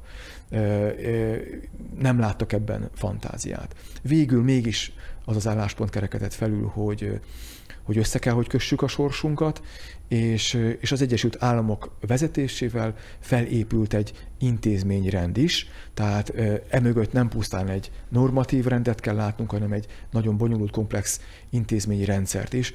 Ezzel mit értesz? Mi ez az hát ugye az rendszer? Egyesült Nemzetek Szervezetét, a NATO-t, a Világkereskedelmi Szervezetet sorolhatnánk, mindazokat a szervezeteket, amelyek részben egymást akár hatáskörét is bizonyos értelemben átfedve az egész bolygót gyakorlatilag beborítják, és amelynek azért többé-kevésbé mindenki valamilyen szinten a részévé akar válni. Például a Világkereskedelmi Szervezetnek még Kína is részévé vált, és jól is járt vele. A kérdés az, hogy a világ jól járt ezzel, az más kérdés, de Kína nagyon jól járt ezzel. Tehát azért ez egy olyan világrend volt, amelynek a hódítása nem feltétlenül erőszakkal történt. Messze nem akarom idealizálni, és bárki, ha azért szeretne kritizálni, hogy én most ennek a provokátora vagyok, nem vagyok a provokátora. Pedig gyakran ér bennünket ez a vád, tehát erre én nem is hederítek, mert hát akinek történelmi ismerete van, az pontosan tudja, hogy hova kell tenni hangsúlyokat a kérdéskörben. Igen, és illetve én összehasonlítást végzek most itt. Tehát itt nem arról van szó, hogy jaj, akkor ez a szent rend, és akkor hajuljunk el és fogadjunk meg mindent belőle. Arról van szó, hogy összehasonlítunk két dolgot. És szigorúan tudás alapján, meg információk alapján tegyük hozzá, nem pedig érzületi politizálást folytatunk. Így van, és hát ez nem azt jelenti, hogy az Egyesült Államokkal nincsen probléma, az Egyesült Államok külpolitikájával nincsen probléma, nagyon sok van. Külön beszélgetést lehetne erről is nyitni. Itt mondom még egyszer, összehasonlítunk dolgokat, és azt mérlegeljük, hogy az a fajta optimizmus, amivel most egyesek viszonyulnak ennek a jelenlegi világrendnek a kétségkívül fennálló problémái irányában, azt remélve, illetve azt vetítve elő egyfajta ilyen wishful thinkingként, hogy ez most már az összeomlás szélén van, illetve láthatjuk a jeleit egy többpólusú világrend felépítésének. Ez szerintem egy nagyon elhibázott gondolkodás két szempontból is. Egyrészt, mert szerintem nem így van, másrészt pedig nem számolnak azzal, hogy ha kivesszük ennek a világrendnek a vázát, alkotó legfőbb hatalmat ebből, az Egyesült Államokat, és azt a szövetségesi rendszert, akkor az nem fog utána fennmaradni. Tehát van egy ilyen naivitás, én azt gondolom, hogy hozzászoktunk ahhoz, ami itt van, és ami ennek a világrendnek köszönhető nagy részt, és azt gondoljuk, hogy na most már akkor legyen ez másképp. És azt feltételezzük, hogy ez úgy lesz majd másképp, hogy közben azért azok a komfort dolgok azért megmaradnak, megmarad a békének és a biztonságnak azok az alapaspektusai, amikhez mi hozzászoktunk, de ez nem így lesz. Tehát, hogy ez egy egyedi kompozíció, ami létrejött, és hogyha ennek a fő darabjait kihúzzuk, akkor ez össze fog omlani, és kezdhetünk mindent megint előről. Én csak azt mondanám, hogy ezt kéne összehasonlítani, hogy melyik volt jobb, tehát az első világháború és a második világháborúhoz vezető időszak, vagy pedig a második világháborút követő időszak. Én attól tartok egyébként, és én nagyon pessimista vagyok, ezt hozzáteszem, de talán ez már hozzászokhatnak a hallgatók, nézők, hogy a felismerés későn fog jönni, és akkor viszont jön a pánikreakció, amikor az emberek megijednek a megsemmisüléstől, és olyan fajta megoldásokat fognak kitalálni, amelyek viszont már a lónak a másik oldalát jelzik. Mert amikor az ember pánikba esik, akkor nem gondolkodik, ennek ugye megvan a pszichológiája. Kérlek, mondd ezt konkrétabban? Az összefogásnak, a világrendnek olyan fajta koncepciói fogalhatnak meg egy ilyen pánikban, amire csak egy pánikban levő ember képes. Amikor minden más szempont ki van zárva, csak az azonnali túlélésnek a legkonkrétabb megoldása lesz a szempont. És nem biztos, hogy ez egy jó megoldás lesz. Ezért kellene elébe menni ennek gondolkodásban, erre készülni, hozzászoktatni az embereket ahhoz, hogy ezért meg kell küzdeni a jelenlegi rendért, ennek áldozatai vannak, ez soha nem lesz tökéletes, ne akarjunk, ne várjunk ne legyen olyan illúziónk, hogy itt egy ideális rendet a világban föl lehet tartani, de az nem azt jelenti, hogy el kéne a jelenlegit pusztítani. Ha el akarjuk a jelenlegét pusztítani, akkor csak akkor pusztítsuk, hogyha ott van már helyében a másik is, amit lerakunk a helyébe. Tehát, hogy ez egy nagyon komoly, én azt gondolom, hogy nagyon komoly kompromisszumokra, tépelődésre okot adó, és azt igénylő gondolkodási folyamat kéne, hogy legyen, amiből nagyon ki kéne vonni a merő, csupasz hatalmi politizálást, hogy valakik arra játszanak, hogy gerjesszék a hangulatot, gerjesszék a háborús hangulatot, gerjesszék ennek a rendnek az összeomlására irányuló erőknek támogatottságát. Na jó, de ezt politikusoktól nem remélhetett, hiszen a hatalmi érdekeik, pláne a szűklátókörű hatalmi érdekeik egészen másfelé mutatnak. Na de ha már ezt említetted, ugye Orbán szerint is, meg Vladimir Putyin szerint is a nyugati társadalmak összeomlóban vannak, liberálisnak, baloldalinak, a szabadságot eltiprónak minősítik őket. Néhány napja egyenesen azt a képtelenséget mondta Orbán egy interjúban, hogy a magyar társadalom sokkal pluralistább, szabadabb és békésebb, mint a német társadalom, és egyre több nyugat-európai fog hozzánk költözni, mert Magyarország egy biztonságos, keresztény és a hagyományokra büszke ország. Azt már nem tette persze hozzá, hogy az ő regnálása alatt ugye több 100 000 ember viszont kitelepedett innen a hanyatló nyugatra.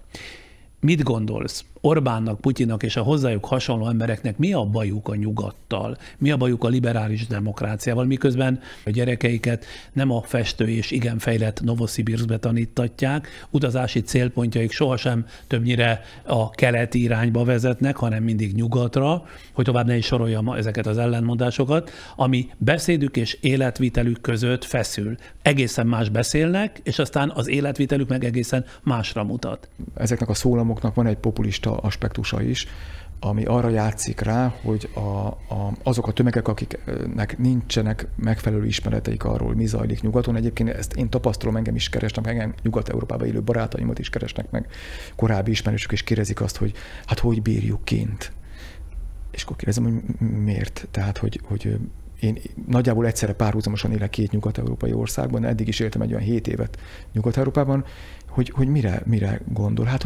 Hát, hogy a gazdasági színvonal, és hogy a magyar ismerősei kérdezik, igen, hogy utána ott ér Svájcban. Aggódva, hogy ezt hogy bírjuk még ki, meg hát a migráció, meg a közbiztonság, és tényleg nem értem először sosem, hogy most ezt komolyan kérdezik, vagy viccből. Lehet ezt a hangulatot gerjeszteni azzal, hogyha hamis információkat pumpálunk a propaganda csatornákon az emberek felé, és el fogják hinni azt, hogy tényleg a nyugaton ennyire rossz a helyzet. Ami nem azt jelenti, hogy minden ideális, és hogy ne feszítenénk nagyon komoly válságok a nyugati társadalmakat, ahogy feszítik a magyart is, meg a kelet-európaiakat is természetesen. Csak hát ugye ez a tétel, tehát hogy így ilyen fekete-fehér helyzet lenne, és összeomlás szélén állna a nyugat, azért ez hát ennyi szó árnyalást igényel ez a fajta kijelentés. Ugyanakkor viszont szerintem ott van mögötte az a kulturális aspektus is, amely azért számít, és azért fontos egy autoriter vezető részére, mert egy nyugati liberális társadalom azért számon kér bizonyos jogelveket, alkotmányjogi, emberjogi, alapjogi normákat, még hogyha nem is következetes ebben, pláne a számonkérésben, de mégiscsak számon kér.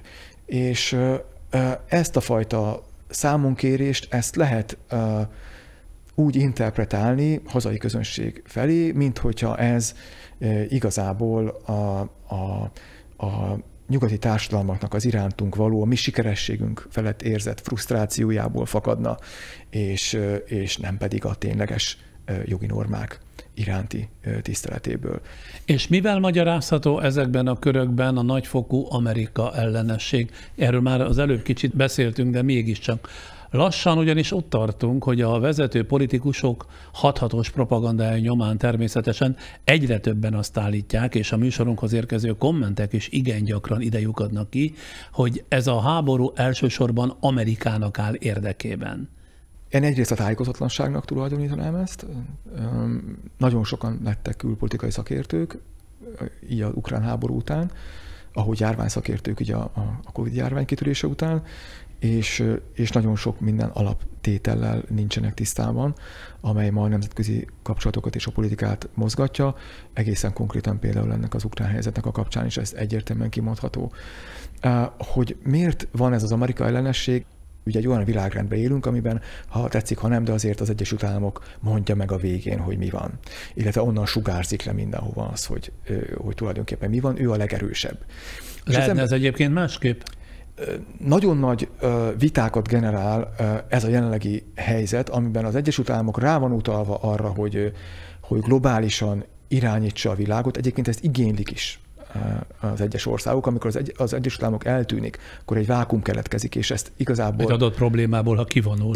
Így van, igen. Az előző elnök, Donald Trump kivonult az Európával való szövetségi viszonynak arról a szintjéről, amely korábban jellemezte Európa és Amerika kapcsolatát. Tehát igazából abban a pillanatban, amikor Amerikára eltűnik, akkor azonnal feltűnik az ő hiánya, nem azért, mert szeretni kell Amerikát, hanem azért, mert kezd a káosz és az anarchia eluralkodni. Van ennek egy ilyen teljesen nagyon leegyszerűsítető lélektana is, tehát most már olyan kényelmetlen, hogy folyamatosan néz bennünket valaki, és elvárásokat fogalmaz meg, miközben egyébként mindezt amerikai találmányokon írjuk meg, és tesszük közzé az interneten. Tehát, hogy emögött van egy olyan elképesztő tudathasadás szerintem, ami tényleg szinte nem lehet minősíteni. Tehát az a világ, amiben benne élünk, az nagy mértékben az Egyesült Államok hozta létre. Kezdhetjük a találmányoktól a 19. század végétől, a második ipari forradalomtól kezdve egészen a napjainkig, mi minden köszönhető ennek, amiért nem szeretni kell ezt az országot, meg ezt a hatalmi berendezkedést, hanem tisztába kell lenni azzal, hogy mi van akkor, hogyha ez nincsen. És akkor találjunk ki helyette egy jobbat. Nagyon jó lenne jobbat kitalálni helyette, csak pillanatnyilag az anarchia meg a dzsungel van alternatívaként felkínálva a jelenlegi rend helyett. De mondjuk Kína szívesen belépne ebbe a körbe, és szívesen átvenné a vezető szerepet, nem? Csak nem tudná. Hát Kína se gazdaságilag, se katonailag. Meg hát az Isten mentse meg, hogy Kína legyen a világ vezetője. Igen, tehát mert Kína egy marxista-leninista ideológia alapján álló rendszer. Épp a mostani, a legutóbbi pártkongresszus erősítette ezt minden korábbihoz, az elmúlt évtizedekhez képest sokkal erősebben, és indult el tényleg az egyszemélyi kultusz, vezetői kultusznak az útján, és én nem értem igazából, pláne mondjuk Magyarországon, vagy bármelyik volt szocialista, kommunista országon, ki az, aki ezt visszasírja, és ki az, aki egy olyan megfigyelő államot akar, amely egy teljesen zárt ideológiai rendszert kényszerít rá a lakosságára, egy ilyen államot akar inkább a jelenlegi vezetés helyett elfogadni. Most arra utalsz, hogy nagyon nagy vagy egyre inkább, hogy úgy mondjam, gyülekszik az orosz szimpátia. Nagyjából párhuzamosan halad ez az orosz szimpátiával is. Másképp, hogy Oroszország nyilvánvalóan labdába sem képes lenne rúgni egy ilyen világrend felállítása kapcsán, de végső soron a Kína sem. Tehát ez egy megint csak egy téves koncepció, ami abból fakad, hogy egy valaminek a relatív mozgását, a sebességét nem tudjuk megállapítani, és az irányát sem. Azt látjuk, hogy Kína emelkedik, és az Egyesült Államok ezzel párhuzamosan süllyed. Ebből azt a fajta sztereotípiát dobja ki gyorsan az agyunk, leegyszerűsítve a folyamatot, nem várva végig, meg nem nézne bele a komplexitásba, ennek a folyamatnak a komplexitásába, hogy Kína vette át a vezető szerepet. Ha megnézzük a gazdasági adatokat, a gazdaság teljesítőképességét, az egyfőre eső GDP-t, és a többi, akkor azt látjuk, hogy Kína nagyon-nagyon messze van attól a szinttől, az Egyesült Államok volt akkor, amikor ezt az rendet kialakította. Ha azt megnézzük, hogy milyen szövetségesi rendszert alakított ki, milyen intézményrendszert alakított ki az Egyesült Államok, és azt látjuk, hogy Kínával semmilyen ilyesmivel nem rendelkezik, akkor megint fölmerült bennünk a kérdés, hogy hogyan gondoljuk azt, hogy Kína egy globális rendet létre tud hozni és le tud vezényelni. Ha azt nézzük, hogy a kínai eszmei, ideológiai, erkölcsi befolyás vagy szimpátia hol tart a világban az Egyesült Államokhoz képest, akkor sehol nincsen. Erről ugye tanulmányok születnek manapság már, hogy mennyit fordít Oroszország és Kína a propagandára, és mennyire nem áll sehol sem, mennyire a szimpátia indexe Kínának és Oroszországnak milyen alacsonyan van globális szinten. Ha azt nézzük meg, hogy milyen globális katonai érdekérvényesítő képességgel rendelkezik Kína, akkor azt látjuk, hogy nyobában sem érhet az Egyesült Államoknak. Nem rendelkezik, nemhogy közel sem olyan, hanem semmilyennel nem rendelkezik globális katonai projekciós képességgel Kína jelenleg. Tehát ez nem olyan egyszerű dolog, hogy jaj, tényleg Kína ott van mindenhol, mert milyen gazdagok, akkor majd biztos, hogy átveszi a globális rendnek a vezetését. Ez nem így működik. Az a baj egyébként sajnos, hogy nagyon sokan ezt elhiszik, és hát ebben a populista politikusok rendkívül fontos szerepet játszanak. Igen, sajnos, és nagyon alacsony intellektuális színvonalon kezelik ezt a kérdést, miközben egyre nagyobb a veszély egyébként annak, hogy ez a populista politikusok által vallott ideológia, ez például Kínában is egyre inkább befolyással fog bírni. A mostani pártkongresszusnak pontosan ez egyik nagyon fontos tanulsága, hogy beindul az a fajta mechanizmus, amiről beszéltünk, az autoritár vezetőket körbevévő kritikus népességnek az eltűnése a környezetből, és ő viszont megszavaztatja magának, hogy örök időkre akár pártelnök és országvezető legyen. Igen, illetve átvette Kínában gyakorlatilag a mostani kongresszusnak ez az egyik nagyon fontos konzekvenciája, illetve eredménye, hogy az észszerű gazdasági megfontolások háttérbe szorultak, és a politikai, ideológiai megfontolások kerültek előtérbe. Ami nagyon-nagyon rossz jel. Egyfelől ez nyilván lehet jó jel a nyugat számára, mert ez azt fogja eredményezni, hogy Kína gazdasága erőtlenedni fog, mert nem az észszerűség elve alapján fog működni. Másrészt viszont azt fogja eredményezni, hogy pont ennek az elerőtlenedésnek a következtében a kínai vezetés próbálja a mostani erejét kihasználni, és esetleg olyan katonai lépéseket fog megtenni az Egyesült Államok ellenébe például, amelyre úgy gondolja, hogy most pillanatnyilag van ereje, és amire úgy gondolja, hogy az Egyesült Államoknak nincsen, hogy szembeszálljon ezzel. Visszatérünk még erre, de maradjunk, ha már megpendítettük ezt a húrt a populista vezetőknél, az autoritáris populista vezetőknél. Ők ugye nagyban kihasználják az emberek elit ellenességét, egyszerűen szólva gazdag ellenességet, ezt lovagolják meg. Az érthetetlen ellentmondás tulajdonképpen az, hogy a populista politikai vezetők szinte valamennyien az elit tagjai, vagy legalábbis jó néhány. Ugye itt van Trump, sokszoros dollármilliárdos, és minden bizonnyal, ahogy az adóhatósági eljárás mindinkább majd bizonyítani fogja, még adócsaló is. Vagy a volt cseh miniszterelnök Andrej Babiš vagyonát már 2016-ban, ha jól emlékszem, 2,5 milliárd dollárra becsülték, és ellene is azt hiszem vádat emeltek csalás miatt, hogy ez hol tart, nem tudom, de elég megnézni a nyugat által elkobzott vagy befagyasztott orosz oligarcha vagyonokat is.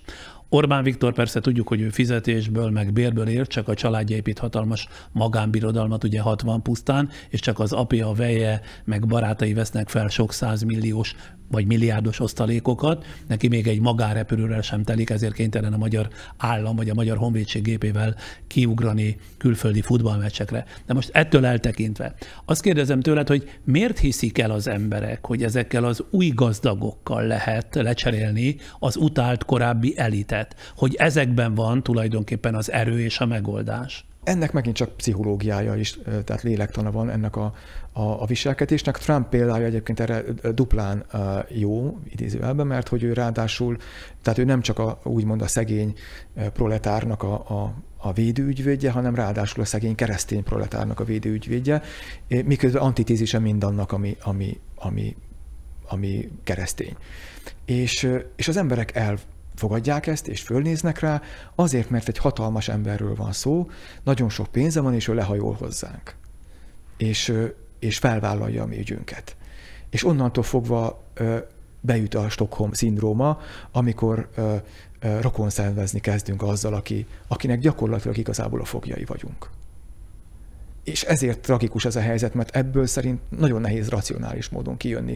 Egyszerűen nehezen lehet elképzelni azt a fajta önellentmondást, amiben bele tud bukni egy ilyen vezető. Lásd megint csak Donald Trumpnak az esetét, aki ugye képes volt arra, hogy egy pódiumon, választási gyűlésben nyilvánosan kicsúfoljon egy fogyatékos újságírót. Tehát elkezdjen gúnyolni a beszédjét, meg a mozgását. Tehát, és akkor ő lett a keresztény erőknek a vezére. Hát az ember tényleg a fejét fogja, hogy az emberek hova tették a saját eszüket, vagy a szívüket, csak a szívüket, ha már kereszténységről van szó, de nem, ebből a bűvkörből egyszerűen nem lehet. Tehát ennek tényleg lélektelen, ez egy tényleges Stockholm-szindrómához hasonlító jelenség.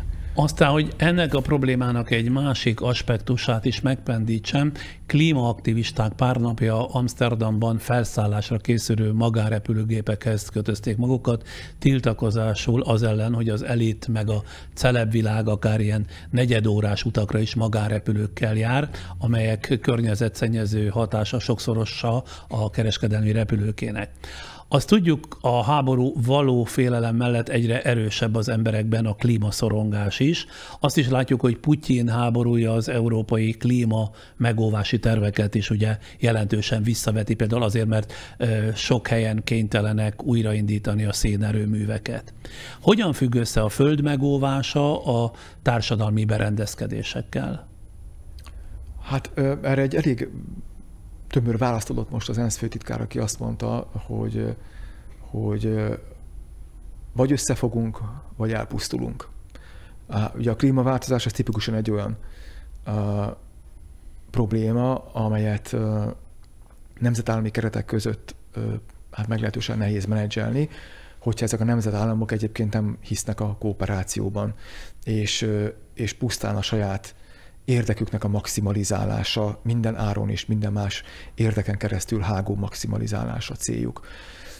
Tehát ez a fajta unilaterális gondolkodás vagy szemlélet, ez nyilvánvalóan oda fog vezetni, hogy még nagyobb katasztrófák árnyékába vagy a szélére sodródunk, és akkor életbe lép az a fajta pánikreakcióra, amiről az előbb beszéltem. Tehát itt olyan szintű szemlélet és mentalitásbeli változásra lenne szükség, amelynek én nem látom a jeleit egyáltalán pillanatnyilag.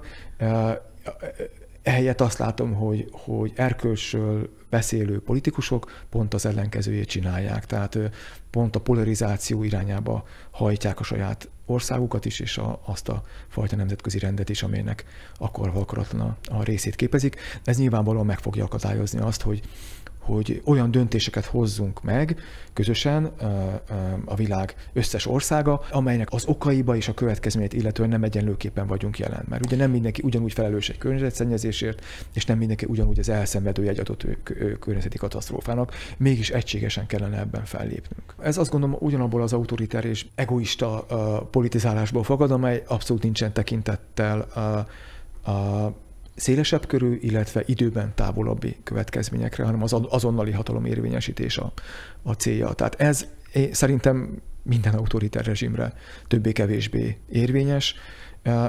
Ha valaki nincsen tekintettel teljesen ártatlan civilek tízezreinek az életére, és képes tényleg, és azért gondoljunk bele mindig ilyenkor, amikor erről beszélünk, hogy itt emberek tízezrei halnak meg, ártatlan emberek. Tehát gondolj mindenki a saját gyerekére, a feleségére. Ukrajnáról beszélek, igen. És szánt szándékkal, tehát nem arról van szó, hogy véletlenül leesett valóban egy bomba, hanem arról, hogy szánt szándékkal írtják ezeket az embereket, meg erőszakolják, meg gondoljon be mindenki bele. Ki képes ezek után arról beszélni, hogy itt ebben nekünk bele kéne nyugodnunk, vagy jaj, de jó, hát ez az ortodox keresztény Oroszország, ez végre rendet hoz ebbe a csúnya homoszexuális, liberális Nyugat-Európába. Tehát ha az embernek szíve van egy picikét, vagy lelke, akkor nem képes ezt a gondolatmenetet tovább folytatni egyszerűen. Tehát azért legyen már egy olyan vonal, ahol az ember megáll, és ahol nincs helye az ilyen reálpolitikai mérlegelgetéseknek. Én azt gondolom egyébként a klímakérdés is ilyen, csak annak a következményei nem ennyire érzékelhetőek, de gondoljunk bele abba, hogy... Hát illetve dehogy is. Hát nem is ilyen tragikusan egyelőre, mert a végkifejletet még nem látjuk, de azért a mindennapi szinten ennek már a jelei nagyon is éreztetik hatásukat. Igen, csak egyrészt nem feltétlenül mondjuk ott, ahol a döntést meg kéne hozni, mert mondjuk egy bangladesi árvíz, vagy a bangladesi partoknak az elöntése, az nem biztos, hogy érdekel egy orosz vagy egy nyugat-európai politikai vezetőt, vagy fogyasztót. De azért én azt gondolom, hogy akkor, amikor konkrétan embereket öl meg valaki, és erőszakol meg, és rombolja le a lakásait, a házait, és ez már lassan egy éve tart, és ezt nem veszi ő komolyan, vagy adott esetben akár ezt látó európaiak sem veszik elég komolyan, akkor miért várjuk azt el, hogy azt komolyan vegyék, hogy majd 15-20 vagy 30 év múlva el fog lehetetlenülni a világ egy részén az élet. Sajnos ez a fajta erkölcsi, lelki hozzáállás hiányzik az embereknek egy részéből.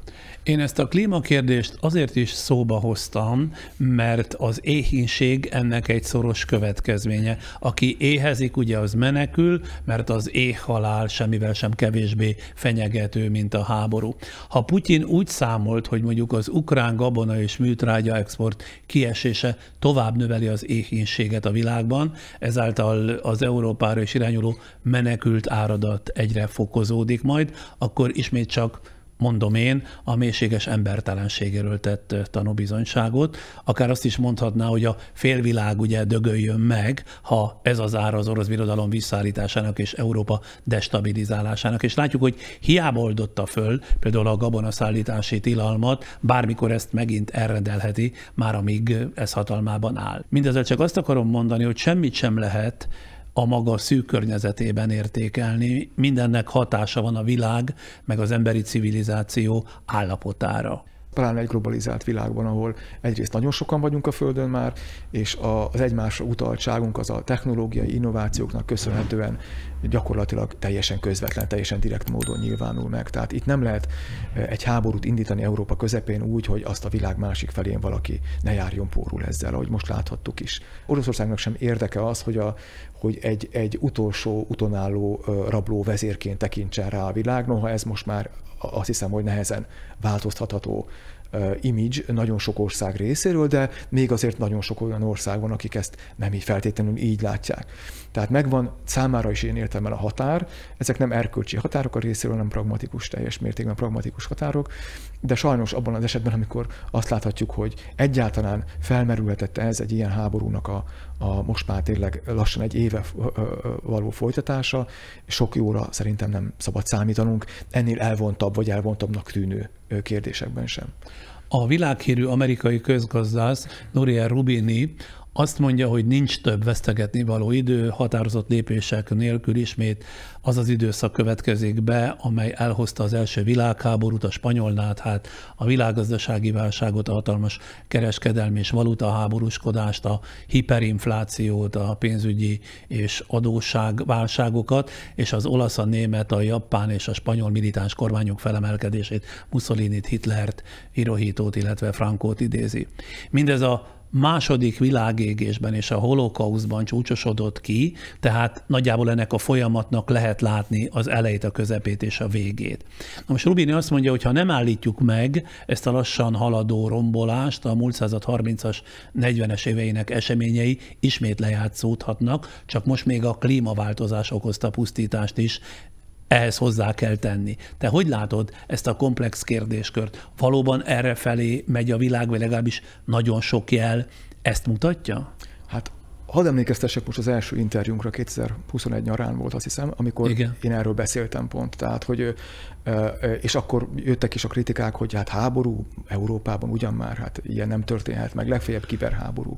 Hát most itt tartunk. Én ezzel az elemzéssel, amit említettél, teljesen tökéletesen egyetértek, tehát ennél nem vagyok optimistább én sem. Sajnos benne van teljes mértékben szerintem a jelenlegi felállásban, a jelenlegi konstellációban egy hasonló világégésnek a lehetősége. Nem feltétlenül azt mondom, hogy predesztinálva vagyunk rá, de a lehetősége szerintem ebben benne van. Ezt nem csak én mondom, természetesen így, egyre többen emlegetik ezt a fajta történelmi analógiát sajnos, és akkor, amikor egyesek tudatosan akarnak visszatérni a nemzetközi rendnek ahhoz a koncepciójához, amiből ezek a háborúk kiindultak, akkor pedig az ember nyilván a fejét fogja, és még inkább pesszimistábbá válik. Azt gondolhattuk volna, hogy Putyin háborúját kihasználva Kína meg fogja támadni Tajvant, hiszen a világ figyelme és a világ erőforrásai legalábbis megoszlanának a két területszerző háború között, de Kína ez ideig ezt nem tette meg. Miért? Oroszországnak a bevonulásáról jó esély van arra, hogy Kína tudott. De senki nem arra számított, ami történni fog, még az orosz vezetés sem, ugye erről beszéltünk. Tehát itt arról lehetett szó, és erre számíthattak, hogy elérkezett arra a szintre a nemzetközi rend szétesése, hogy egy ilyen bevonulást végre lehet hajtani néhány napon belül sikeresen. Nem lesz komoly ellenállás se az adott országban, se pedig nyugati részről. Ez másképp sült el ez a helyzet.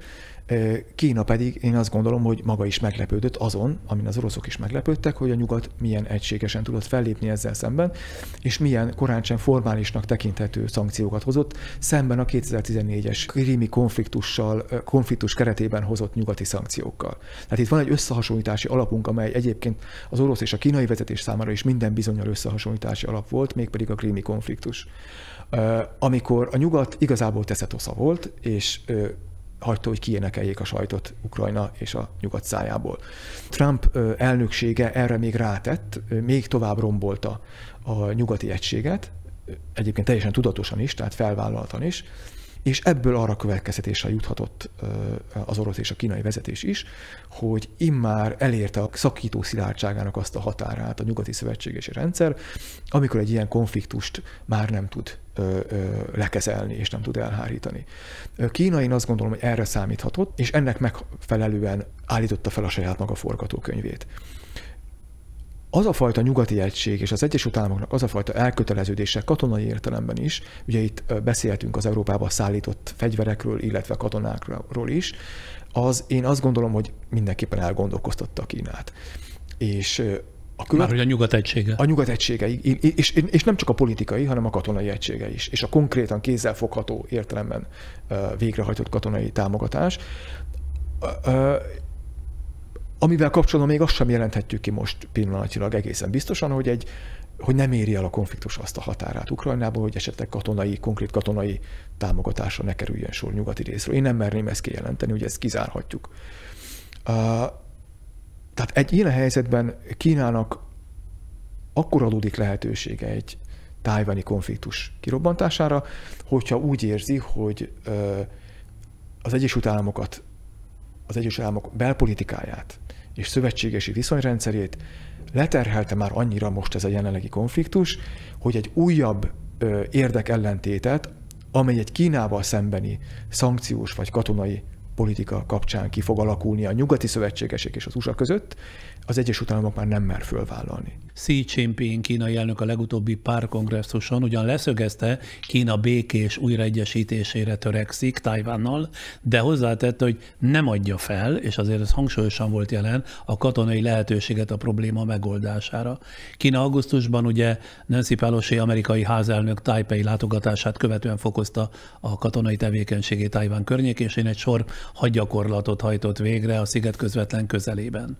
Igen, én nagyon komolyan venném bárki helyében, és amerikai katonai vezetők is egyébként így nyilatkoznak, illetve ezzel foglalkozó elemzők a megfelelő fórumokon azért ezt komolyan veszik. Tehát ez ketyeg még ez a bomba? Ez ketyeg, én azt gondolom abszolút ketyeg ez a bomba, és a mostani kínai pártkongresszus ennek adott egy újabb lökést. Az a fajta irányvonal, amit most felvállal a kínai vezetés, tehát az ideológiának az előtérbe állítása, a gazdasági észszerűség elébe állítása és a hatalmi, az állam érdekeknek az érvényesítésére irányuló feltétel nélküli törekvés, az egy idő után olyan fajta zsákutcába fogja, vagy egyirányú utcába fogja, ami egyben zsákutca is lesz, a jelenlegi kínai vezetőt hajtani, mint amiben hajtotta az ukrán helyzet az orosz vezetést. Egyszerűen nem teheti azt meg egy idő után, hogy hagyja kicsúszni a kezéből Tajvant. Az egy Kína elv alapján? Egyrészt az egy Kína elv alapján, aminek ugye azért megvan a logikája, tehát ez nem pusztán egy ilyen rózsaszín álom, hanem emögött a kínai regionális és globális érdekérvényesítésnek a problémája húzódik meg. Egy olyan geostratégiai ponton fekszik Tajvan, amely a kínai tengeri kijáratot, óceáni kijáratot, stb. Befolyásolja. Ebből a fajta politikai fordulatban, ami lezajlott Kínában, következni fog a kínai gazdaságnak a gyengülése. Most egy ilyen helyzetben a jelenlegi kínai vezető, aki ugye egy történelmi személynek látja és akarja láttatni magát, számára egy elég kicsi időablak áll rendelkezésre ahhoz, hogy addig lépjen ebben a kérdésben, amíg az Egyesült Államok és szövetségeseinek a térségben állomásoztatott hadereje nem éri el azt a szintet, hogy azonnal tudjon reagálni egy ilyen lépésre. És éppen ezért ugye indult az az együttműködés Ausztrália, Nagy-Britannia és Egyesült Államok között a térségben, az a katonai és haditengerészeti együttműködés, amelynek a célja az, hogy ellensúlyozzák a kínai dominanciát. Tehát amíg ez az együttműködés, ez a nyugati együttműködés nem ér el azt a konkrét szintet, hogy valóban már a hardware, tehát a katonai felszerelés ott van a pozíciójában, tehát a tengeralattjárók és a többi, addig áll rendelkezésre idő Kínának, hogy olyan meglepetésszerű, hirtelen támadást tudjon adott esetben létrehajtani Tajvan ellen, amelyre azonnal nem tud reagálni a nyugat. Tehát a Kínában most lezajlott politikai fordulatból egyenesen fog következni az, hogy a kínai vezetés rá fog szorulni arra, hogy katonai inváziót indítson Tajvan ellen, még azt megelőzően, hogy a nyugati katonai összefogás olyan szinten fel tudjon fejlődni a térségben, hogy ezt hatékonyan meg tudja akadályozni. Te azt hogy látod, Kína magatartásán és politikáján változtatott Putyin háborúja, bármilyen értelemben átformálta azt, vagy pedig most már ez a pillanatnyi helyzet Kínának is sok? Azért egy nukleáris eszkaláció például nem áll az Kína érdekében sem. Tehát Kína érdekében nem áll a globális ellátási láncoknak az összeomlása, mert hogy Kína ebből él. Egy világháború, vagy akár egy nagyobb regionális háború is azért iszonyatosan komoly következményekkel tud járni a globális ellátási láncok kapcsán. Egész biztos viszont, hogy elgondolkodtatta az a fajta nyugati összefogás, amely Oroszországgal szemben kirajzolódott, illetve kirajzolódik, viszont azt is vizsgálja Kína, hogy ez meddig képes fennmaradni, illetve milyen intézkedések képesek éket verni ennek az összefogásnak a komponensei közé. Tehát igazából szerintem Kína számára ez most egy tréning, vagy egy gyakorlat, egy terepasztalon, amit szemmel tud követni, és a tanulságokat maga számára le tudja vonni. Visszautalnék arra, amikor arról beszélgetünk, hogy Kína a szuperhatalmi versengésben Amerikával hogyan áll. Biden elnök első részletes nemzetbiztonsági stratégiájának dokumentumában gyakorlatilag elismeri ezt, tehát ezt a Kínával való párharcot, de nem mondott mást. Azt hiszem, a legutóbbi párkongresszuson Xi Jinping kínai pártfőtitkár államfő sem, amikor a nyitó beszédében erről azért elég egyértelműen fogalmazott. Hogy Washingtonban komolyan gondolják a szuperhatalmi versengést, mutatja, hogy a nemzetbiztonsági stratégia ismertetése előtt talán egy héttel az amerikai kereskedelmi minisztérium gyakorlatilag megadta a startjelet Kína technológiai feltartóztatásához, ugyanis Biden elnök október 21-ével Kínával szemben elrendelt egy úgynevezett chip stoppot, de általában véve is az USA engedélye kell ahhoz, ha jól olvastam, hogy kínai felhasználóknak a legmodernebb technológiával készült speciális csipeket, illetve az azok gyártásához szükséges berendezéseket és szoftvereket eladjanak, ha abban akár csak nyomokban is felfedezhető valamiféle amerikai részvétel, szabadalom vagy részegység formájában, ez mindegy. Az amerikai álláspont szerint a kínai engedélyigénylőkkel szemben az alapállás, tehát a totális elutasítás. Ha jól gondolom, legújabban a két fél, Amerika és Kína már nem elsősorban az elrettentést szolgáló nukleáris eszközök és balisztikus rakéták számában igyekszik majd a másik fölé kerekedni, hanem sokkal inkább abban, hogy kidiktálja a katonai és a polgári felhasználásra alkalmas csúcstechnológia fejlődési ütemét, és melyikük tesz szert behozhatatlan erőre, például a mesterséges intelligencia vagy a szuperszámítógépek területén. Hát én nem látom kizárólagosnak a kettő, tehát a nukleáris arzenálnak a fejlesztése az kínai meg amerikai részről is folyamatban van. De ugyanakkor tény, és ez még sokkal messzebbre is vezet, a chip törvény, hogy gyakorlatilag ennek nem pusztán nemzetbiztonsági oka van, ugye erre szoktak hivatkozni, hogy kínai megfigyelő eszközök, meg kínai fegyverek épülnek amerikai technológiára. Itt ennél többről van szó, gyakorlatilag a világgazdaságot a mikrocsipek uralják, és olyan módon vált függővé a világgazdaság a chipgyártástól, a mögötte levő tudástól, mérnöki tudástól, illetve attól a fajta ellátási lánctól, amely a mikrocsipek létrehozásához szükséges, hogy ezeknek a megakasztása akár egyetlen ponton is a hátrányt szenvedő félnek a világgazdasági szerepvállalását is nagy mértékben csökkenti. Tehát gyakorlatilag ezzel az Egyesült Államok nem pusztán Kínának a katonai vagy a biztonsági fenyegetését próbálja visszaszorítani, hanem a világgazdasági hegemonná való válását, vagy vezető hatalommá válását próbálja megnyírmálni, illetve korlátozni. Nagyon hatékony eszköz, amire pillanatnyilag Kínának nincsen ellenszere. Egyes szakértők szerint legalább 10 évvel veti vissza ez most Kínának a technológiai fejlődését ezen a téren. A chip törvény, igen, meg az ebből adódó mindenféle következmény. Igen. De ugye az úgy van, hogy az amerikai-kínai gazdasági együttműködés az elmúlt mondjuk 30-40 évben többé-kevésbé mégiscsak működött, de hogy most ennek vége, ez nem fog egyszerűen azzal járni, kérdezem, hogy a globális jólét szintje süllyed, a világ talán nem lesz annyira integrált, viszont geopolitikailag is stabilabbnak ígérkezik, ahogy azt például a New York Times-ban a Pulitzer-díjas külpolitikai szakíró Thomas Friedman is véli. Hát egész biztos, hogy ennek világgazdasági következményei lesznek.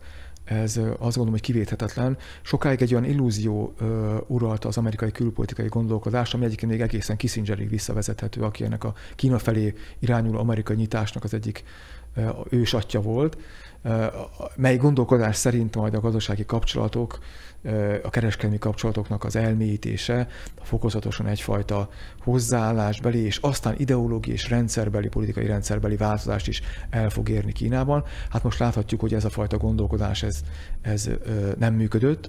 Itt igazából a kérdés az, hogy miben van nagyobb kockázat, illetve mi okoz nagyobb károkat a világgazdaságnak, Kína törekvéseinek a megnyírválása, és ennek következtében bizonyos értelemben a kizárása, legalábbis az eddigihez képest a világgazdasági rendszerből, vagy pedig az, hogyha engedjük azt, hogy Kína átvegye a világgazdaságnak az irányítását, vagy legalábbis ilyenfajta törekvéseket és ilyenfajta álmokat dédelgessen, és ehhez rendelje a gazdasági magatartását. Tekintettel arra, hogy egy autoritár, marxista-leninista rezsimről beszélünk, én azt gondolom, hogy sajnos nem lehet úgy számolnunk, hogy hát jött egy újabb nyitott kereskedelemben és gazdaságban gondolkodó hatalom, aki helyet követel magának, próbáljuk ugye beintegrálni őt, és próbáljuk megtalálni a megfelelő modus vivendit, hanem itt egy totalitárius ideológia alapján működő diktatúra jelent meg a világ gazdaságnak a színpadán,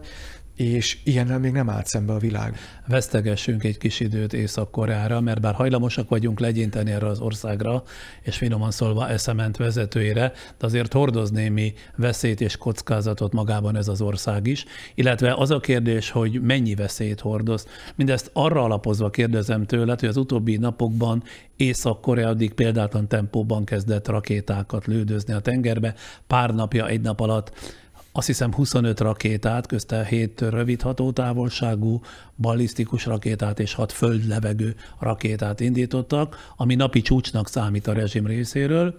A lövöldözés azért is különös volt a megfigyelők szerint, mert a koreai háborút lezáró 1953-as fegyverszünet óta Phenján először lőtt be a két Korea vitatott tengeri határvonalának déli oldalára. Az egyik rakéta a déli lakott területtől mindössze 57 kilométerre csapódott a tengerbe. Mindezekre kivételesen Dél-Korea, tehát Szöul is reagált, 3 levegőföldrakétát lőtt ki vadászgépekről a tengeri határvonal északi oldalára. Véleményed szerint mi a célja Kim Jong-unnek? Van neki mondjuk elemzők szerint bemérhető célja? Alapvetően egy olyan alkupozíciót akart magának kiharcolni Észak-Korea az Egyesült Államokkal való kapcsolatában, az atomkísérletekkel, a nukleáris kapacitásnak az építésével, amelyért cserébe a támogatás különböző formáit várta el az Egyesült Államoktól.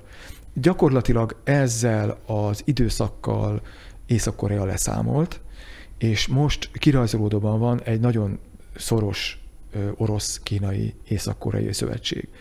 Észak-Koreát egyébként korábban sem szabadott volna szerintem a kínai külpolitikai törekvésektől függetlenül kezelni, tehát az észak-koreai kínai viszonyban megvolt az a fajta közvetlenség, melynek révén Észak-Korea sok esetben egyfajta, ilyen próbaballon voltként működött a kínaiak számára, illetve egyfajta ilyen kijáró kisinasként az Egyesült Államok külpolitikáját befolyásolandó.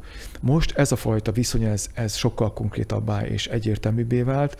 Még az is felmerült egyébként a katonai eszközök exportja mellett, Oroszországnak irányuló exportja mellett, hogy katonai gyakorlatokat, tehát egészen komoly katonai taktikai gyakorlatokat hajtanak végre közösen Kínával és Oroszországgal, ami azt jelenti, hogy valami ilyesmire készülnek.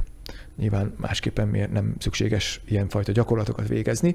Észak-Koreának a viselkedése az azt mindig is ez a fajta pragmatizmus jellemezte, valakinek játszott, valamelyik nagyhatalom mellé odaállt, vagy valamelyik nagyhatalommal szemben próbált engedményeket kicsikarni az atomhatalmi státuszára hivatkozva.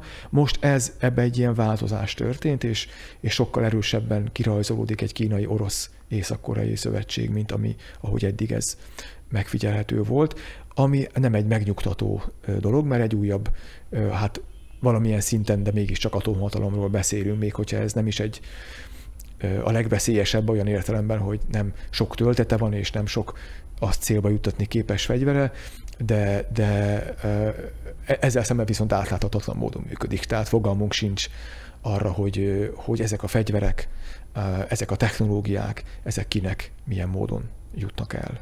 De ebbe a hármas szövetségbe Észak-Korea szorosan beletartozik, akkor mi szüksége van neki a fegyverzet fejlesztésére, ha egyszer Kína meg Oroszország a szövetségnek része?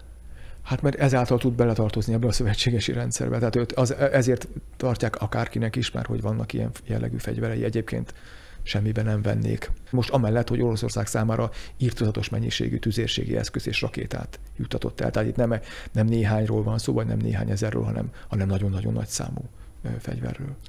Mielőtt kis szünetre elmegyünk, kérem, hogy mondd el, te hogyan látod, hogy egy másik térségre térjünk, a másik európai potenciális gócpont, a Balkán helyzetét. Szerbia közelmúltban készenlétbe helyezte a hadseregét a koszovói feszültségek miatt. Orbán támogatottja, Milorad Dodik pedig Bosznia-Hercegovina destabilizálásán fáradozik, ugyanakkor az Európai Uniós Németország éppen a közelmúltban fontos gesztust tett 6 nyugati balkáni államnak, Szerbiának, Koszovónak, Bosznia-Hercegovinának, Albániának, Észak-Macedóniának és Montenegrónak, és az EU tagjelölti státuszt adott ugye Bosznia-Hercegovinának. Ebből a Balkánon kialakulóban lévő kuszahelyzetből kialakulhat-e egy újabb fegyveres konfliktus, és elejét lehet-e venni ennek? Hát nagyon nagy mértékben függ ez a jelenlegi orosz-ukrán konfliktus alakulásától, és attól, hogy Oroszország szükségesnek tartja azt, hogy egy újabb frontot, vagy egy újabb konfliktuszónát nyisson itt Európához még közelebb, illetve Európa szívéhez még közelebb. Potenciálisan a lehetősége, a kapcsolatrendszere ehhez megvan, és ezt még az ukrán háborúnak viszonylag az első időszakában nyilvánvalóvá is tették, hogy ha nagyon sokáig feszíti a húrt a nyugat, akkor a Balkánon is megtörténhet mindaz, ami Ukrajnában. Ugye Dodik, a boszniai szervezető, az egyértelműen Putyinnak a szövetségese, és az orosz nagykövet, ezt én különböző személyes forrásokból is hallottam Boszniában, teljesen egyértelműen leszögezte azt, hogy NATO csatlakozásáról Boszniának szó sem lehet. Tehát nem csak, hogy szó sem lehet, hanem mindent megtesz Oroszország annak érdekében, és itt közvetve utalt a katonai lépésre is, hogy ezt megakadályozza.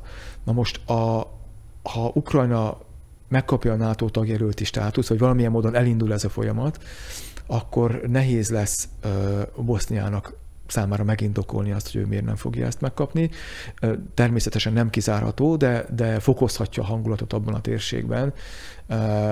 A boszniai szerbek, Szerbia és a koszovói szerbek vonatkozásában is az, hogy lesz egy újabb NATO tagállam, vagy NATO tagjelölti állam a közelben, relatíve közelben, ami elválasztja őket Oroszországtól, és ez az erre való hangulatra való rájátszás Oroszország részéről azokat a létező, jelenleg is hamu alatt izzó konfliktusokat képes mesterséges módon felgerjeszteni, akár egy olyan szintig is, amelyből egy nagyon komoly konfliktus kialakul. Tehát én ezt megint csak nem tudom kizárni, de nagyon sok minden függ a kontextustól, a külső tényezőknek az alakulásától. Egyrészt a tekintetben is, hogy a hangulat képes-e kialakulni, illetve hogy az emögött álló legfontosabb erő Oroszország érzi a szükségét annak, hogy egy ilyen fajta konfliktust elindítson. Ami pedig nagy mértékben függ attól, hogy Oroszország így van, hogyan végzi igen, az orosz-ukrán háborúban. Igen, hát itt egy láncreakciót kell egy potenciális láncreakciót kell magunk előtt látni, ami nagyon könnyen el tud indulni, és nagyon könnyen egy nagyon komoly erdőtüzet tud itt kialakítani Európa szélén, vagy hát bizonyos értelemben a közepén. Most akkor tartunk 20 másodperces szünetet a beszélgetésben, ez alatt támogatóink jelennek meg, aztán folytatjuk Buda Péterrel.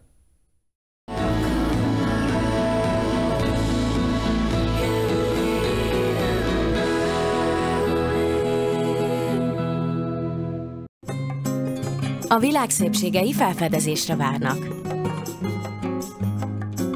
OTP Travel, mert biztosan utazik.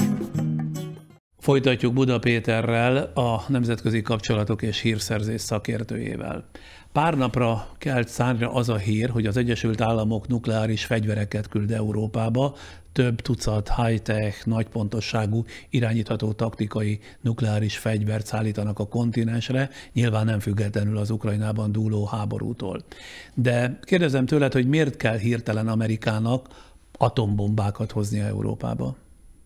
Itt alapvetően azért a taktikai jellegű atombombákról beszélünk, tehát a gravitációs atomfegyverekről, amiket kidobnak egy repülőgépből, most nagyon egyszerűen, tehát nem rakétákról van szó. Ilyenek eddig is voltak Európa különböző országaiban elhelyezve. Ezeknek a bombáknak a fejlesztése ez folyamatos. A jelenlegi bomba azért érdekes, és azért nagyon messzire mutató szerintem ennek a jelenléte Európában, mert az eddigiekkel szemben ez egy vezérelhető, földbe belemenni képes bomba, tehát nagyjából a földben 3 méter mélyen robban föl. Most próbálom ezt nagyon egyszerűen lefordítani. Ennek az a jelentősége, mert ugye fölmerülne, hogy miért is kérdés ez, mert a föld alatt 3 méterrel felrobbanva egy atombomba sokkal nagyobb kárt tud okozni egy föld alatti létesítményben, mint hogyha csak a föld felszínen robban. Ez egyrészt azzal jár, hogy sokkal kisebb töltetre van szükség, ennél fogva nagyon sok fajta repülőképes szállítani, tehát nem csak igazi nagy bombázógépek. Kisebb a sugárzás, vagyis csábítóbb eszközzé válhat egy adott katonai konfliktusban való alkalmazásra. Mert hogy nem egy óriási töltetű atombombát dobunk le valahova, még hogyha az taktikai atombomba is, ugye ott is azért nagy a skála, aminek elképesztő sugárzással járó következményei vannak, ezért sokkal jobban meggondolja egy katonai vezetés, hogy alkalmazza ezt, hanem egy olyan bombára, amit ledobunk, eltűnik a föld alatt, a 3 méter mélyen robban, felrobbantja az ott lévő bunkerrendszert, vagy bármit, amiért alkalmazzák.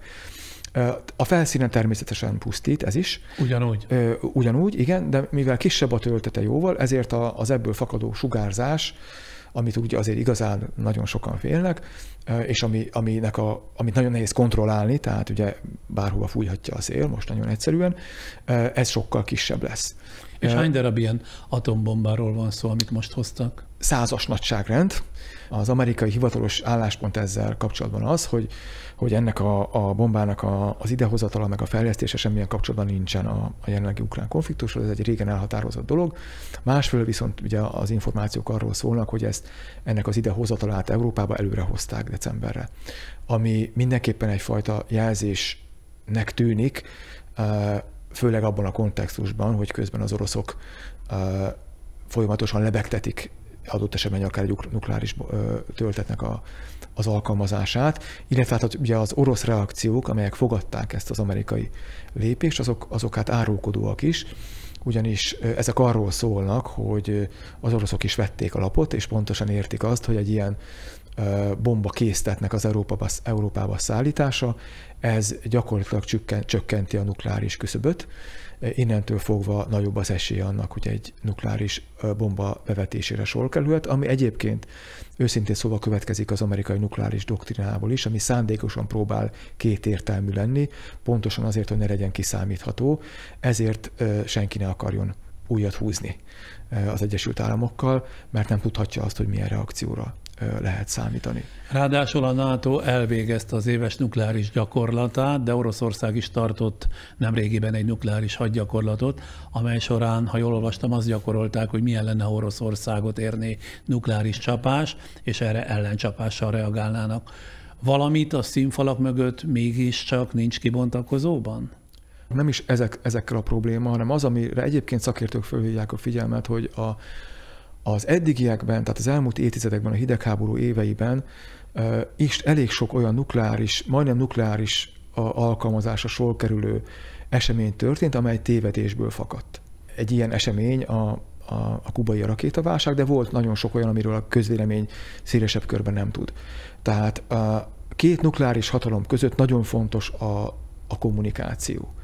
hogy mindenfajta félreértést a másik szándékot illetően ki lehessen küszöbölni. Ez, hogy a napokban kiderült, meg is van. Tehát tárgyalnak az amerikaiak az oroszokkal, legalábbis a második vonalban. A kérdés az, hogy ez mennyire elégséges, ezzel kapcsolatban azért vannak félelmek, hogy az a fajta rövid drótra való összekötés, ami a katonai vezetés között fenn kéne, hogy álljon ezen a szinten, ami kizárja azt, hogy bárki félreértse a másiknak a gesztusát, hogy mondjuk egy hadgyakorlatról azt gondolja a másik fél, hogy hát igazából ez hadgyakorlatnak álcázott megszállás lesz.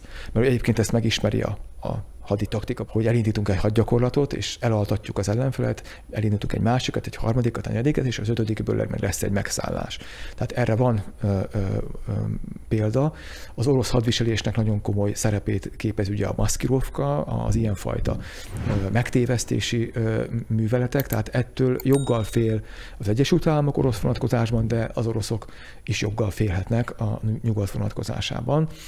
Ez én azt gondolom egyébként összefüggésbe lehet, nyilván ez hipotézis, de összefüggésbe lehet azzal a fenyegetéssel, hogy ha Oroszország nukleáris töltetet vagy piszkos bombát akarna használni Ukrajnában, akkor az Egyesült Államok vagy a nyugat elpusztítja az Ukrajnában lévő orosz katonai felszereléseket, illetve nyilván a személyi állományt is. Mi a piszkos bomba? Ezt annyiszor hallom. Hát a piszkos bomba az nem felrobban, tehát ott nem egy atomtöltet felrobbantásáról van szó, hanem ha jár is robbanással, alapvetően sugárzó anyagnak a levegőbe juttatásáról van szó, és a pusztítás alapvetően az végzi. Már csak azért kérdeztem erre rá, mert Oroszország azért gyakran hangsúlyozza, hogy Ukrajnának van piszkos bombája. Ahhoz nem kell egy atomfegyverkezési program, hanem egy sugárzó anyag kell, amit adott esetben akár tényleg egy bőröntben el lehet juttatni oda, ahova az ember ezt el akarja juttatni. De ilyen lehet Ukrajnának tényleg? Ukrajna ezt tagadja, a Nemzetközi Atomenergetikai Ügynökség megfigyelői tagadják, a nyugati szövetségesek ezt tagadják. Nem gondolom, hogy ez érdekében állna egyébként Ukrajnának, mert hogyha ez kiderülne valaha is, hogy ő egy ilyet bevetett, már pedig most azért nagyon nehéz titokban tartani bármit is, akkor a nyugati közvéleményt tudja maga ellen fordítani, amire szerintem nagyobb szüksége van most, mint egy piszkos bombára. Még akkor is, hogyha egy piszkos bomba bevetésével nyilvánvalóan a nyugati közvéleményt akarná maga mellé állítani, mert nyilván úgy állítaná be egy ilyen piszkos bombát, mint hogyha az oroszok vetették volna be. De én azt gondolom, hogy ez nagyon-nagyon érzékeny és kétfelé elsülő játék, és nem gondolom, hogy ez túlságosan okos dolog lenne ukrán részről, eddig pedig úgy tűnik, hogy eléggé megfontolt és taktikailag végiggondolt döntéseket hoztak. Az teljesen naív elképzelés vagy felvetés, hogy arról nem lehet szó, hogy egyszerűen ezt tárgyalásos úton beszélik meg. Szóval miért van ez az állandó ellentét? Ugyanott tartunk, ahol tartottunk a minimum a második világháború előtt. Nagy súlya van ennek a kérdésnek, mert valóban bizonyos esetben ott tartunk, sőt, még nem is a második, az első világháború kitörésénél, mert megjelenik egy geopolitikailag egy totálisan új igény a világpolitika színpadán, ami abszolút átírja a geopolitikai viszonyokat. Ez volt ugye akkor a német egység és a németek megjelenése a gyarmatosításnak a színpadán, a német flottának a felépítése a brit flottával szemben, stb. Ennél bonyolultabb ez a kérdés, de most is gyakorlatilag egy ilyen nagyságrendű konfliktus jelenik meg a horizonton, és pillanatnyilag éppen nincs abban az állapotban a világ, illetve a nemzetközi rend, hogy meg lenne az a bizalmi tőke és alap a szemben álló felek részéről, hogy ezt tárgyalásos úton tudják intézni. Ezért is miért van az, hogy szemben álló felek? Miért nem lehet a feleket egymás mellé ültetni? Ez nagyon jó kérdés. Én egyébként pont akkor nagyon jó, hogy ez a kérdés most fölmerült, mert ezt én nagyon hangsúlyozni szeretném magam részéről, hogy én például egyik fél mellett sem állok. Tehát szerintem én nem úgy tekintek a világpolitikáról, mint egy foci bajnokságra, ahol van egy, akinek drukkolunk, aki megveri az összes többit, és akkor ő a győztes, és akkor hurrá, többiek felejtsük el, ők a vesztesek. Szóval én emberekbe gondolkodnék, és szerintem abba kéne mindannyiunknak gondolkodnunk. És mi akadályozza meg, hogy a világhatalmak vezetői ebben a megközelítésben gondolják végig a világ pillanatnyi problémáit? Az ember. Az, hogy ezek a politikusok nem rendelkeznek ezzel az attribútummal? Szerintem a politikusok meg a támogatóik egy része sem rendelkezik ezzel az attribútummal, és ezeknek a támogatóknak a segítségével, meg az igényére játszva ez a folyamat egyszerűen nem megállítható. De végső soron én ezt leszűkíteném abszolút az emberre, hogy ilyenek vagyunk, és ahelyett, hogy teljesen spontán módon leülnénk egymással beszélgetni, és megállapodnánk, és egyetértésre jutnánk, mert egyébként mindannyiunknak ez a jobb, mellesleg, tehát ugye tényleg a világ pusztulásáról van most szó pillanatnyilag, ehelyett egymás torkát szorongatjuk el. Erre nincsen észszerű magyarázat, tehát most itt lehet erre nagy elméleteket felállítani, mert ilyenek vagyunk. Ennyire romlottak vagyunk, és ennyire nem vagyunk képesek még a saját jól felfogott érdekünket se felismerni, mert ennyire vágyvezérelt az ember, és ezek meg félrehordanak, ezek a vágyak. Mondjuk azért gyakran emlegetik ilyenkor érvként, és nem tudom, hogy persze ez mennyire a propaganda hatása, vagy mennyire mondjuk a tudatlanságnak a következménye, hogy azért, mert Amerika csendőr szerepet játszik a világban, és tulajdonképpen az összes konfliktus keltetője ő maga. Erre te már azért adtál a beszélgetés első részében magyarázatot, hogy a világrendet és annak fenntartóját, az Egyesült Államokat hogyan kell kezelnünk, hogyan kell rá tekintenünk. De ez a csendőri szerep valamennyire nem áll meg? Pont azért, mert a világ működési rendjének fenntartásához ez kell. Ahogy egy állam sem működik törvények és azt szankcionálni képes hatóságok nélkül, akkor miért gondolnánk azt, hogy a világ képes nélkül működni? A kérdés az egyébként nyilván, hogy mi a jobb az, hogyha anarchia van, tehát hogy mindig kiderül az, hogy ki tudja a másikat megfojtani. Ki az erősebb? Igen, vagy az erősebb, vagy pedig van egy olyan struktúra, ami ezt valamilyen szinten képes szabályozni, valamilyen szinten képes az indulatokat levezetni, nem tökéletesen, messze nem tökéletesen, rengeteg visszaéréssel, rengeteg tévedéssel, rengeteg agressziónak a becsatornázásával is, de mégiscsak jobb, mint egy totális anarchia. Az ideális nyilván az lenne, hogyha egyikre se lenne szükség, tehát hogy nem lenne szükség egy ilyen csendőrszerepre. Mellesleg hozzáteszem ugyanakkor, hogy ez a fajta felfogás, hogy a világ csendőre, ez az Egyesült Államoknak sem tetszik. Tehát, hogy ez nem egy fenntartható szerep. Nagyon törekszik arra az Egyesült Államok, hogy a globalizációt máshogy rendezze be. A globalizációban betöltendő, szükségszerű vezető szerepét ne egy csendőr pertuként tudja véghez vinni, mert hogy ez nem fenntartható, és el fogja veszteni a szimpátiáját és a vonzerejét az Egyesült Államok, hanem olyan fajta kulturális, eszmei, közvetítő közegeket tudjon beiktatni, amelyek révén az emberek és az országok szívesen vesznek ebben részt. Ez az érdeke az Egyesült Államoknak, nem feltétlenül filantróp szempontból gondolkodik így, hanem a fenntarthatóság jegyében. A kérdés az, hogy természetesen ezt meg tudja valósítani, és milyen áron.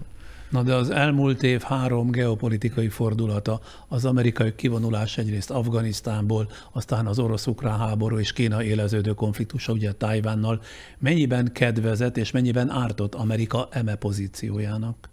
Én az afgán kivonulást kicsit másképp látom, mint általában ezt szokták az elemzők látni. Én nem tartom annyira tragikusnak, amennyire sokan gondolják, meg nem gondolom azt, hogy ez egy menekülés volt Afganisztánból.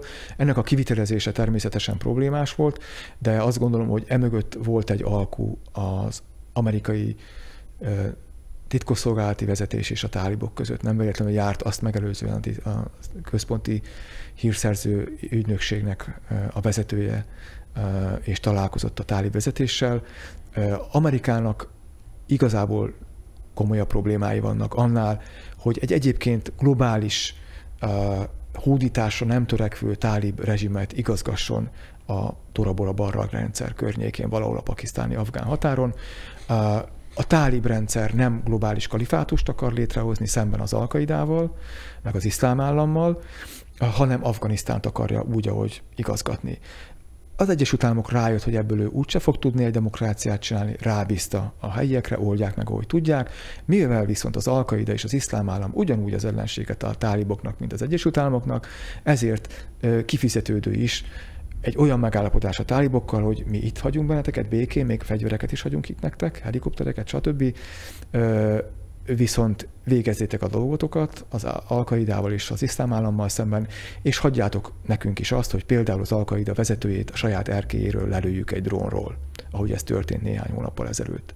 Ami ez egész biztos, hogy ott a helyszínen kellett lennie az amerikai titkosszolgálat hírszerző ügynökeinek, hogy lássák, hogy melyik az erkélye, mikor megy ki, mikor hol jár, mikor nincsenek ott a családtagjai, és oda tudják irányítani azt a speciális eszközt, ami pengékkel metszette szét ezt az embert. Mert ugye az volt a feltétel, hogy az egész házban ne tegyen kárt ez a rakéta, hogy ártatlanok ne halljanak meg, ezért egy olyan eszközt lőttek ki egy drónról, aminek kinyíltak a pengéi, és szétkaszabolták. Na de éppen ez nem adott-e alkalmat, és akkor kérdezem, hogy mennyire reális az a feltételezés, hogy Putyin, orosz elnök azt a következtetést vonhatta le éppen Amerika afganisztáni kivonulásából, hogy a NATO egysége, illetve az USA egyeduralma meggyengült, tehát meg tudja lépni a háborút Ukrajnával. Lehetséges, hogy erről van szó, ez egy nagyon téves következtetés volt, mert arra következtetésre kellett volna jutnia, hogy Amerika máshova koncentrálja az erőit,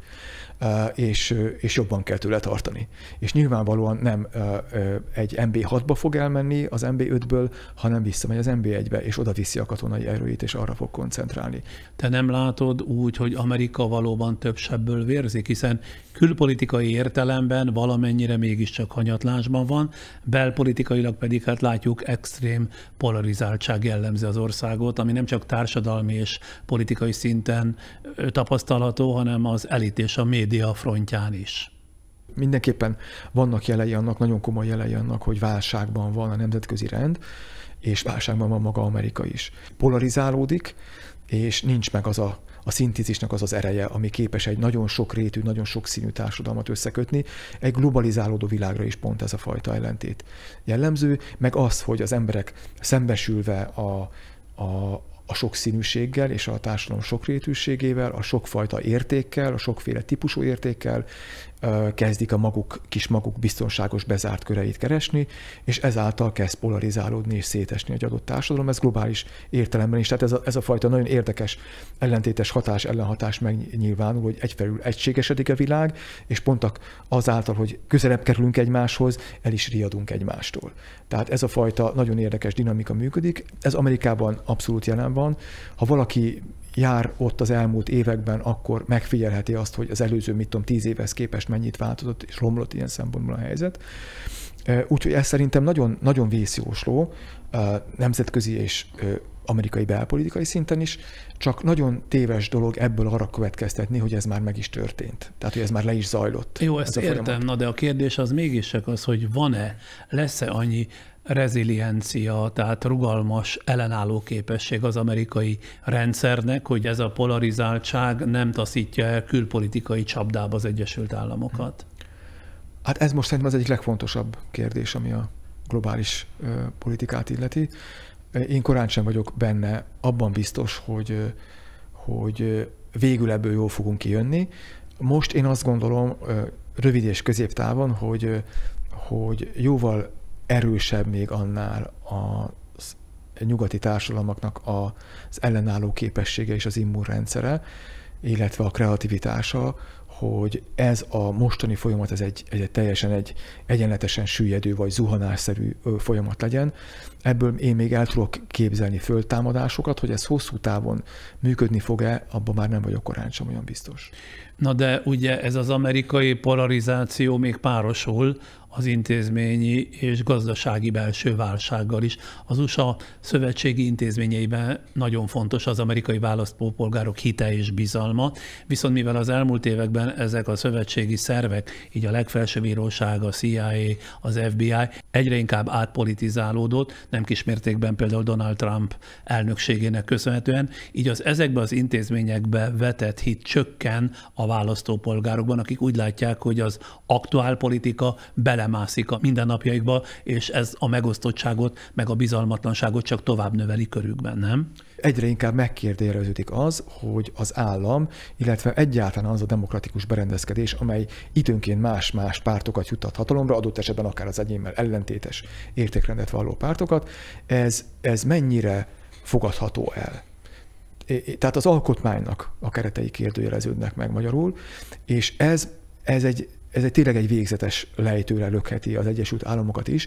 Ilyenfajta polarizáltság hát történelmi léptékben mérhető, ami most az Egyesült Államokban fennáll. Nem véletlen egyébként, hogy a Nemzetközi Hírszerző Közösség volt igazgatója fogalmaz úgy, hogy nagyon hamarosan polgárháborúval kell számolnunk az Egyesült Államokban. Tehát nem a bekövetkezésen, hanem az ideje kérdéses csak. Tehát amikor egy ilyen szakember, aki hát nem csak csupán egy elemző, hanem azért pontosan tudja azt, hogy mérlegelni kell a szavait a volt pozíciója folytán, így fogalmaz, akkor azért azt kell gondolnunk, hogy ez a probléma tényleg egy komoly probléma. Nagyon leegyszerűsítek, amikor azt kérdezem, hogy ezt a motort Trump rúgta be? Trumpnak az elnöksége óriási lökést adott, már csak azért is, mert kiszabadította azokat a személyeket és véleményeket, akik tényleg a legszélsőségesebb összeesküvés elméleteket vallották, és országos pódiumot adott nekik. Egészen szó szerint is, tehát maga mellé hívta őket a pódiumra, számos ilyen szereplőről van szó. Úgyhogy most bejutott ugye a kongresszusba is olyan republikánus képviselő, aki ennek a QAnon a legszélsőségesebb összeesküvés elméletet hirdető elméletek csoportosulásnak a híve.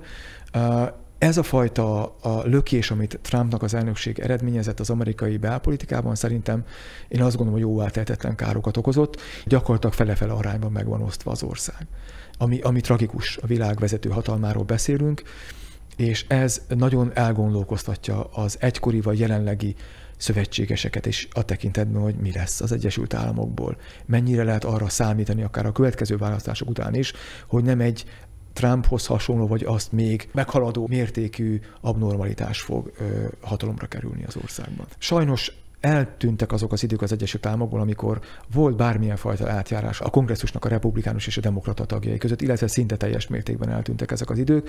Vannak bizonyos például ezidáig Ukrajna támogatásában megegyezés, azért, mert hogy ez a republikánus hozzáállásnak is a része, de azt, hogy a saját érdekeket meghaladó módon tudjanak együttműködni és gondolkodni, az egyre inkább kikopóban van, mert hogy tényleg a jó és a gonosz küzdelmeként fogják fel a belpolitikát. Bár itt arról nézve, de nincs csodálkozni, mert itt ez már időtlen idők óta így van. Igen, és hát modellként hivatkoznak is a hazai politikai történésekre. Hát ennek egyébként tényleg ez a következmény, hogy ilyen esetben, amikor egy országnak a jövője múlik ezen, amikor maga alatt vágja az ember a fát. Ennek az esetéről van szó. Azért akarom, hogy rossz legyen a jelenlegi kormány alatt, hogy engem válasszanak meg. Történjen bármi az emberekkel addig. És én se fogok jobbat kitalálni, mert nem azért rossz most a demokrata kormány alatt, mert buta az amerikai gazdasági vezetés, vagy direkt rosszat akar az embereknek, de ezt így állítja be az ellenfél. Mert hogy a másik fél az istentelen, és akkor jönnek ilyenkor ugye az erkölcsi kategóriák, és ebből nem lehet jól kijönni, ebből nincs racionális párbeszéd, nincs egy ilyen, hogy leülünk egymással, megbeszéljük, hogy oké, vitatkozunk, nyilván én is győzni akarok, te is győzni akarsz, de a legfontosabb az, hogy az ország győzzön. És akkor nem fogjuk tönkretenni az országot csak azért, hogy a végén majd én vigyem magammal a felét. Aki azért igazából az országnak a javát akarja, az nem képes a másikra tényleg a gonoszként tekinteni, hanem leül vele, és belenyugszik abba, hogy lehet, hogy most az én hatalma meg fog kopni, de az országnak viszont jó lesz. De a párbeszédnek ez a fajta kultúrája szerintem egyre inkább kikopóban van. Sokan vagyunk egy közösségben, a irányítónak a feladata nem az, hogy egy foci meccset lejátszon, és legyen egy győztes, a többi meg pusztuljon, hanem az, hogy a közösségnek a javát maximalizálja és optimalizálja. A minap ugye az Egyesült Államokban megrendezték az időközi választást. A képviselőházban, tehát az alsóházban a többséghez 218 hely kell. Jelenleg, amikor a felvételünk készül, a republikánusok szűk többsége mutatkozik. Ez azért sokkal nagyobb különbségre volt prognosztizálva, ugye.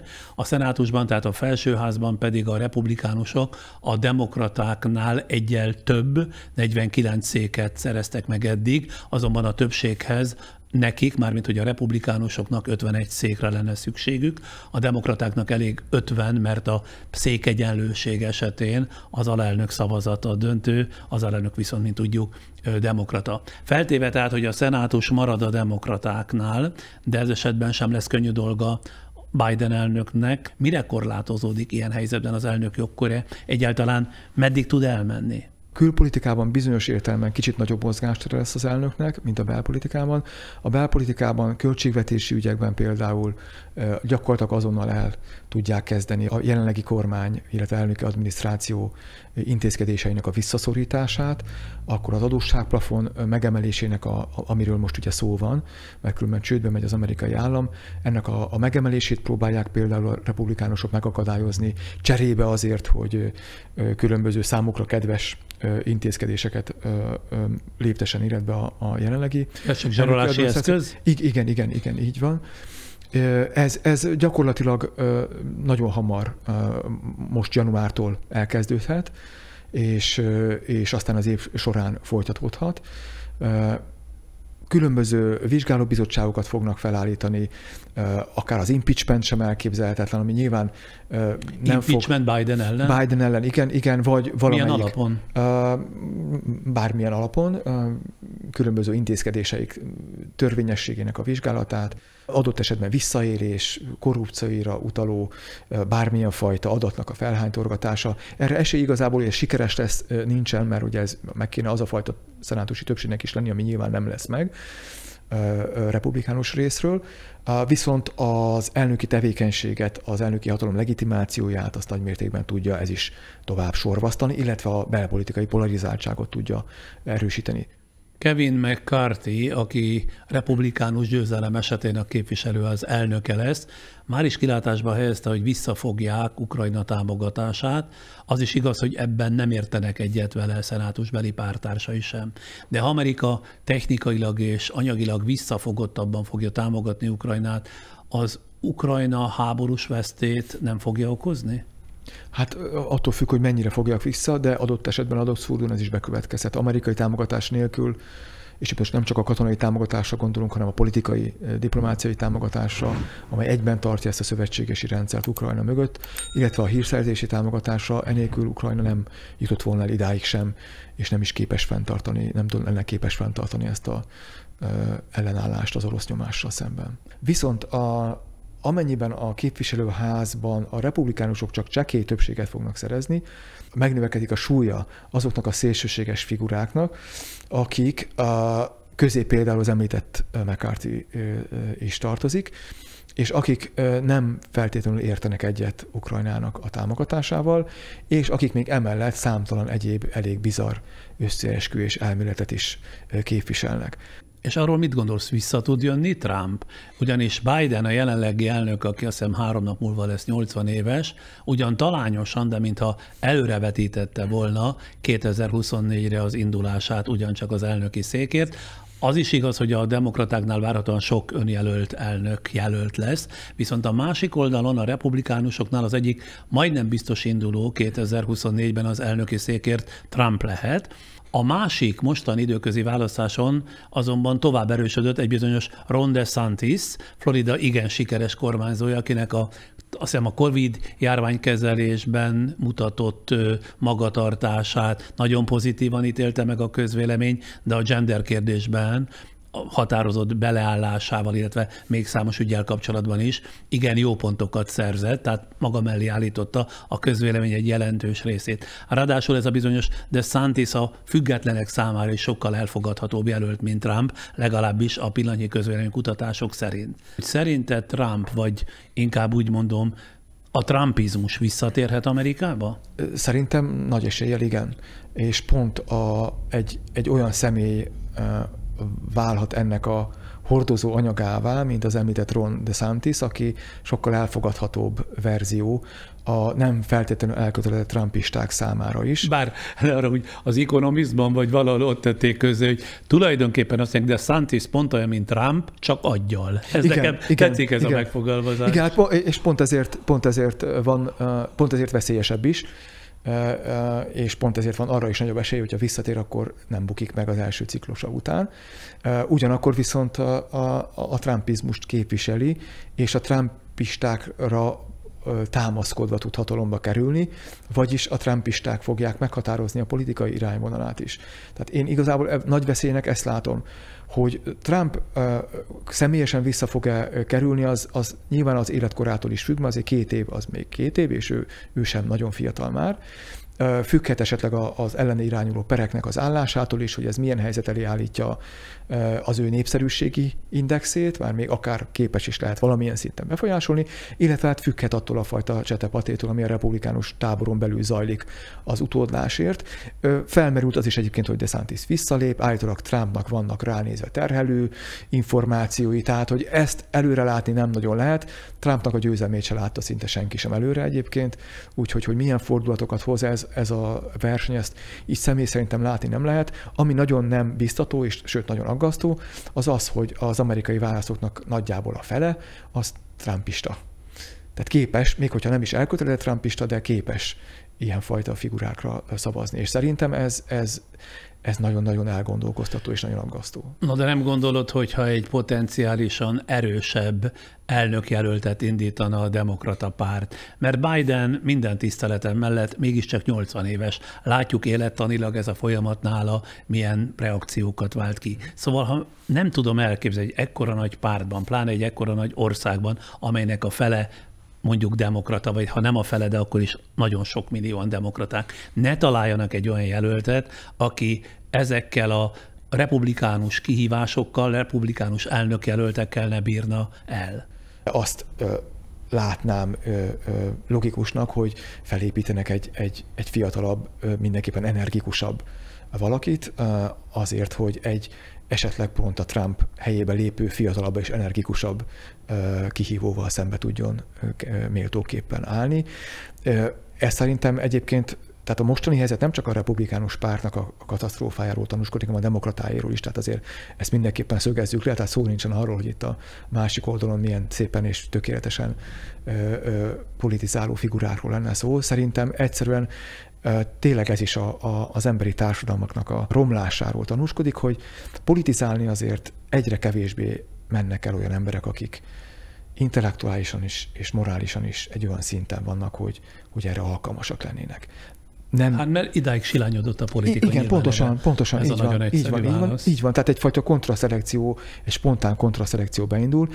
Tisztelt a kivételnek, tehát hozzáteszem, tehát nem politika ellenes vagyok, hanem egyszerűen ezt egy szomorú tényként állapítom meg, hogy olyan szintű mocskos iszabbirkózás folyik, és olyan szintű kompromisszumba kényszerül bele egy politikus, hogy egy jó érzésű ember ezt nem nagyon akarja fölvállalni, és legjobb esetben is elmegy mondjuk inkább egy államigazgatási pozícióba, egy olyan országban, ahol ez még szabadon művelhető, és azt gondolja, hogy ha már közére akarok tenni valamit, akkor egy ilyen pozícióba leszek.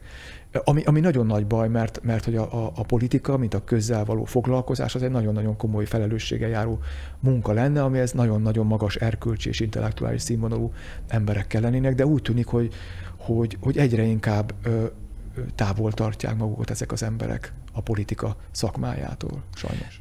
Egy országról nem beszéltünk még, Iránról.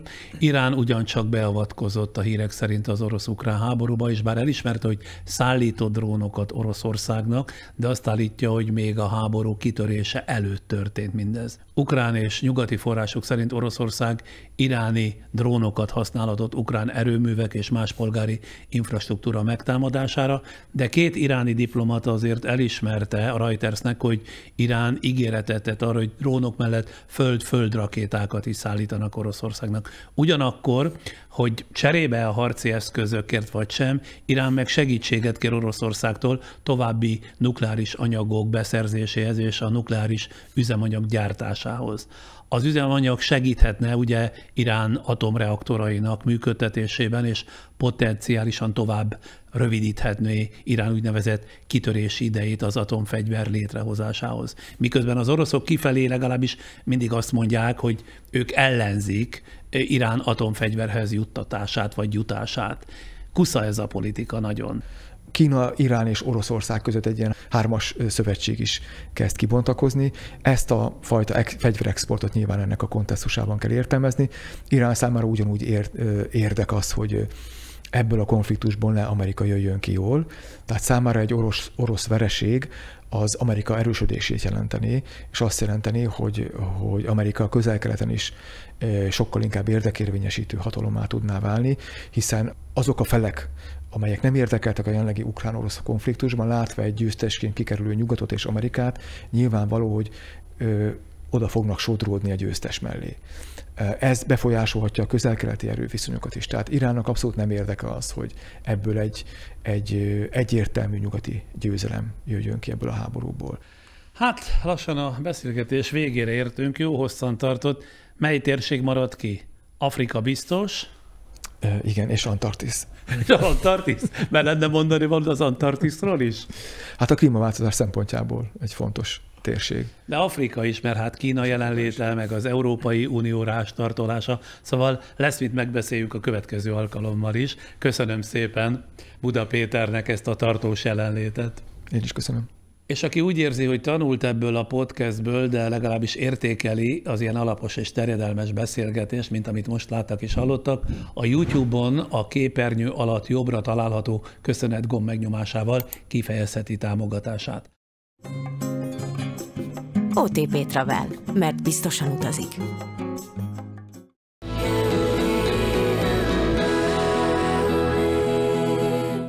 A jövő héten megint felteszünk 5-6-7 részletet több évtizedes televíziós pályafutásom munkadarabjaiból, de emlékeztetek rá, hogy 130-nál már több részlet fent van a YouTube csatornánkon, a Friderikus Podcast oldalának 4. vízszinte sorában, köztük viccesek, drámaiak, leleplezők, ismeretterjesztők, szóval mindenkinek mindenféle kedvére való.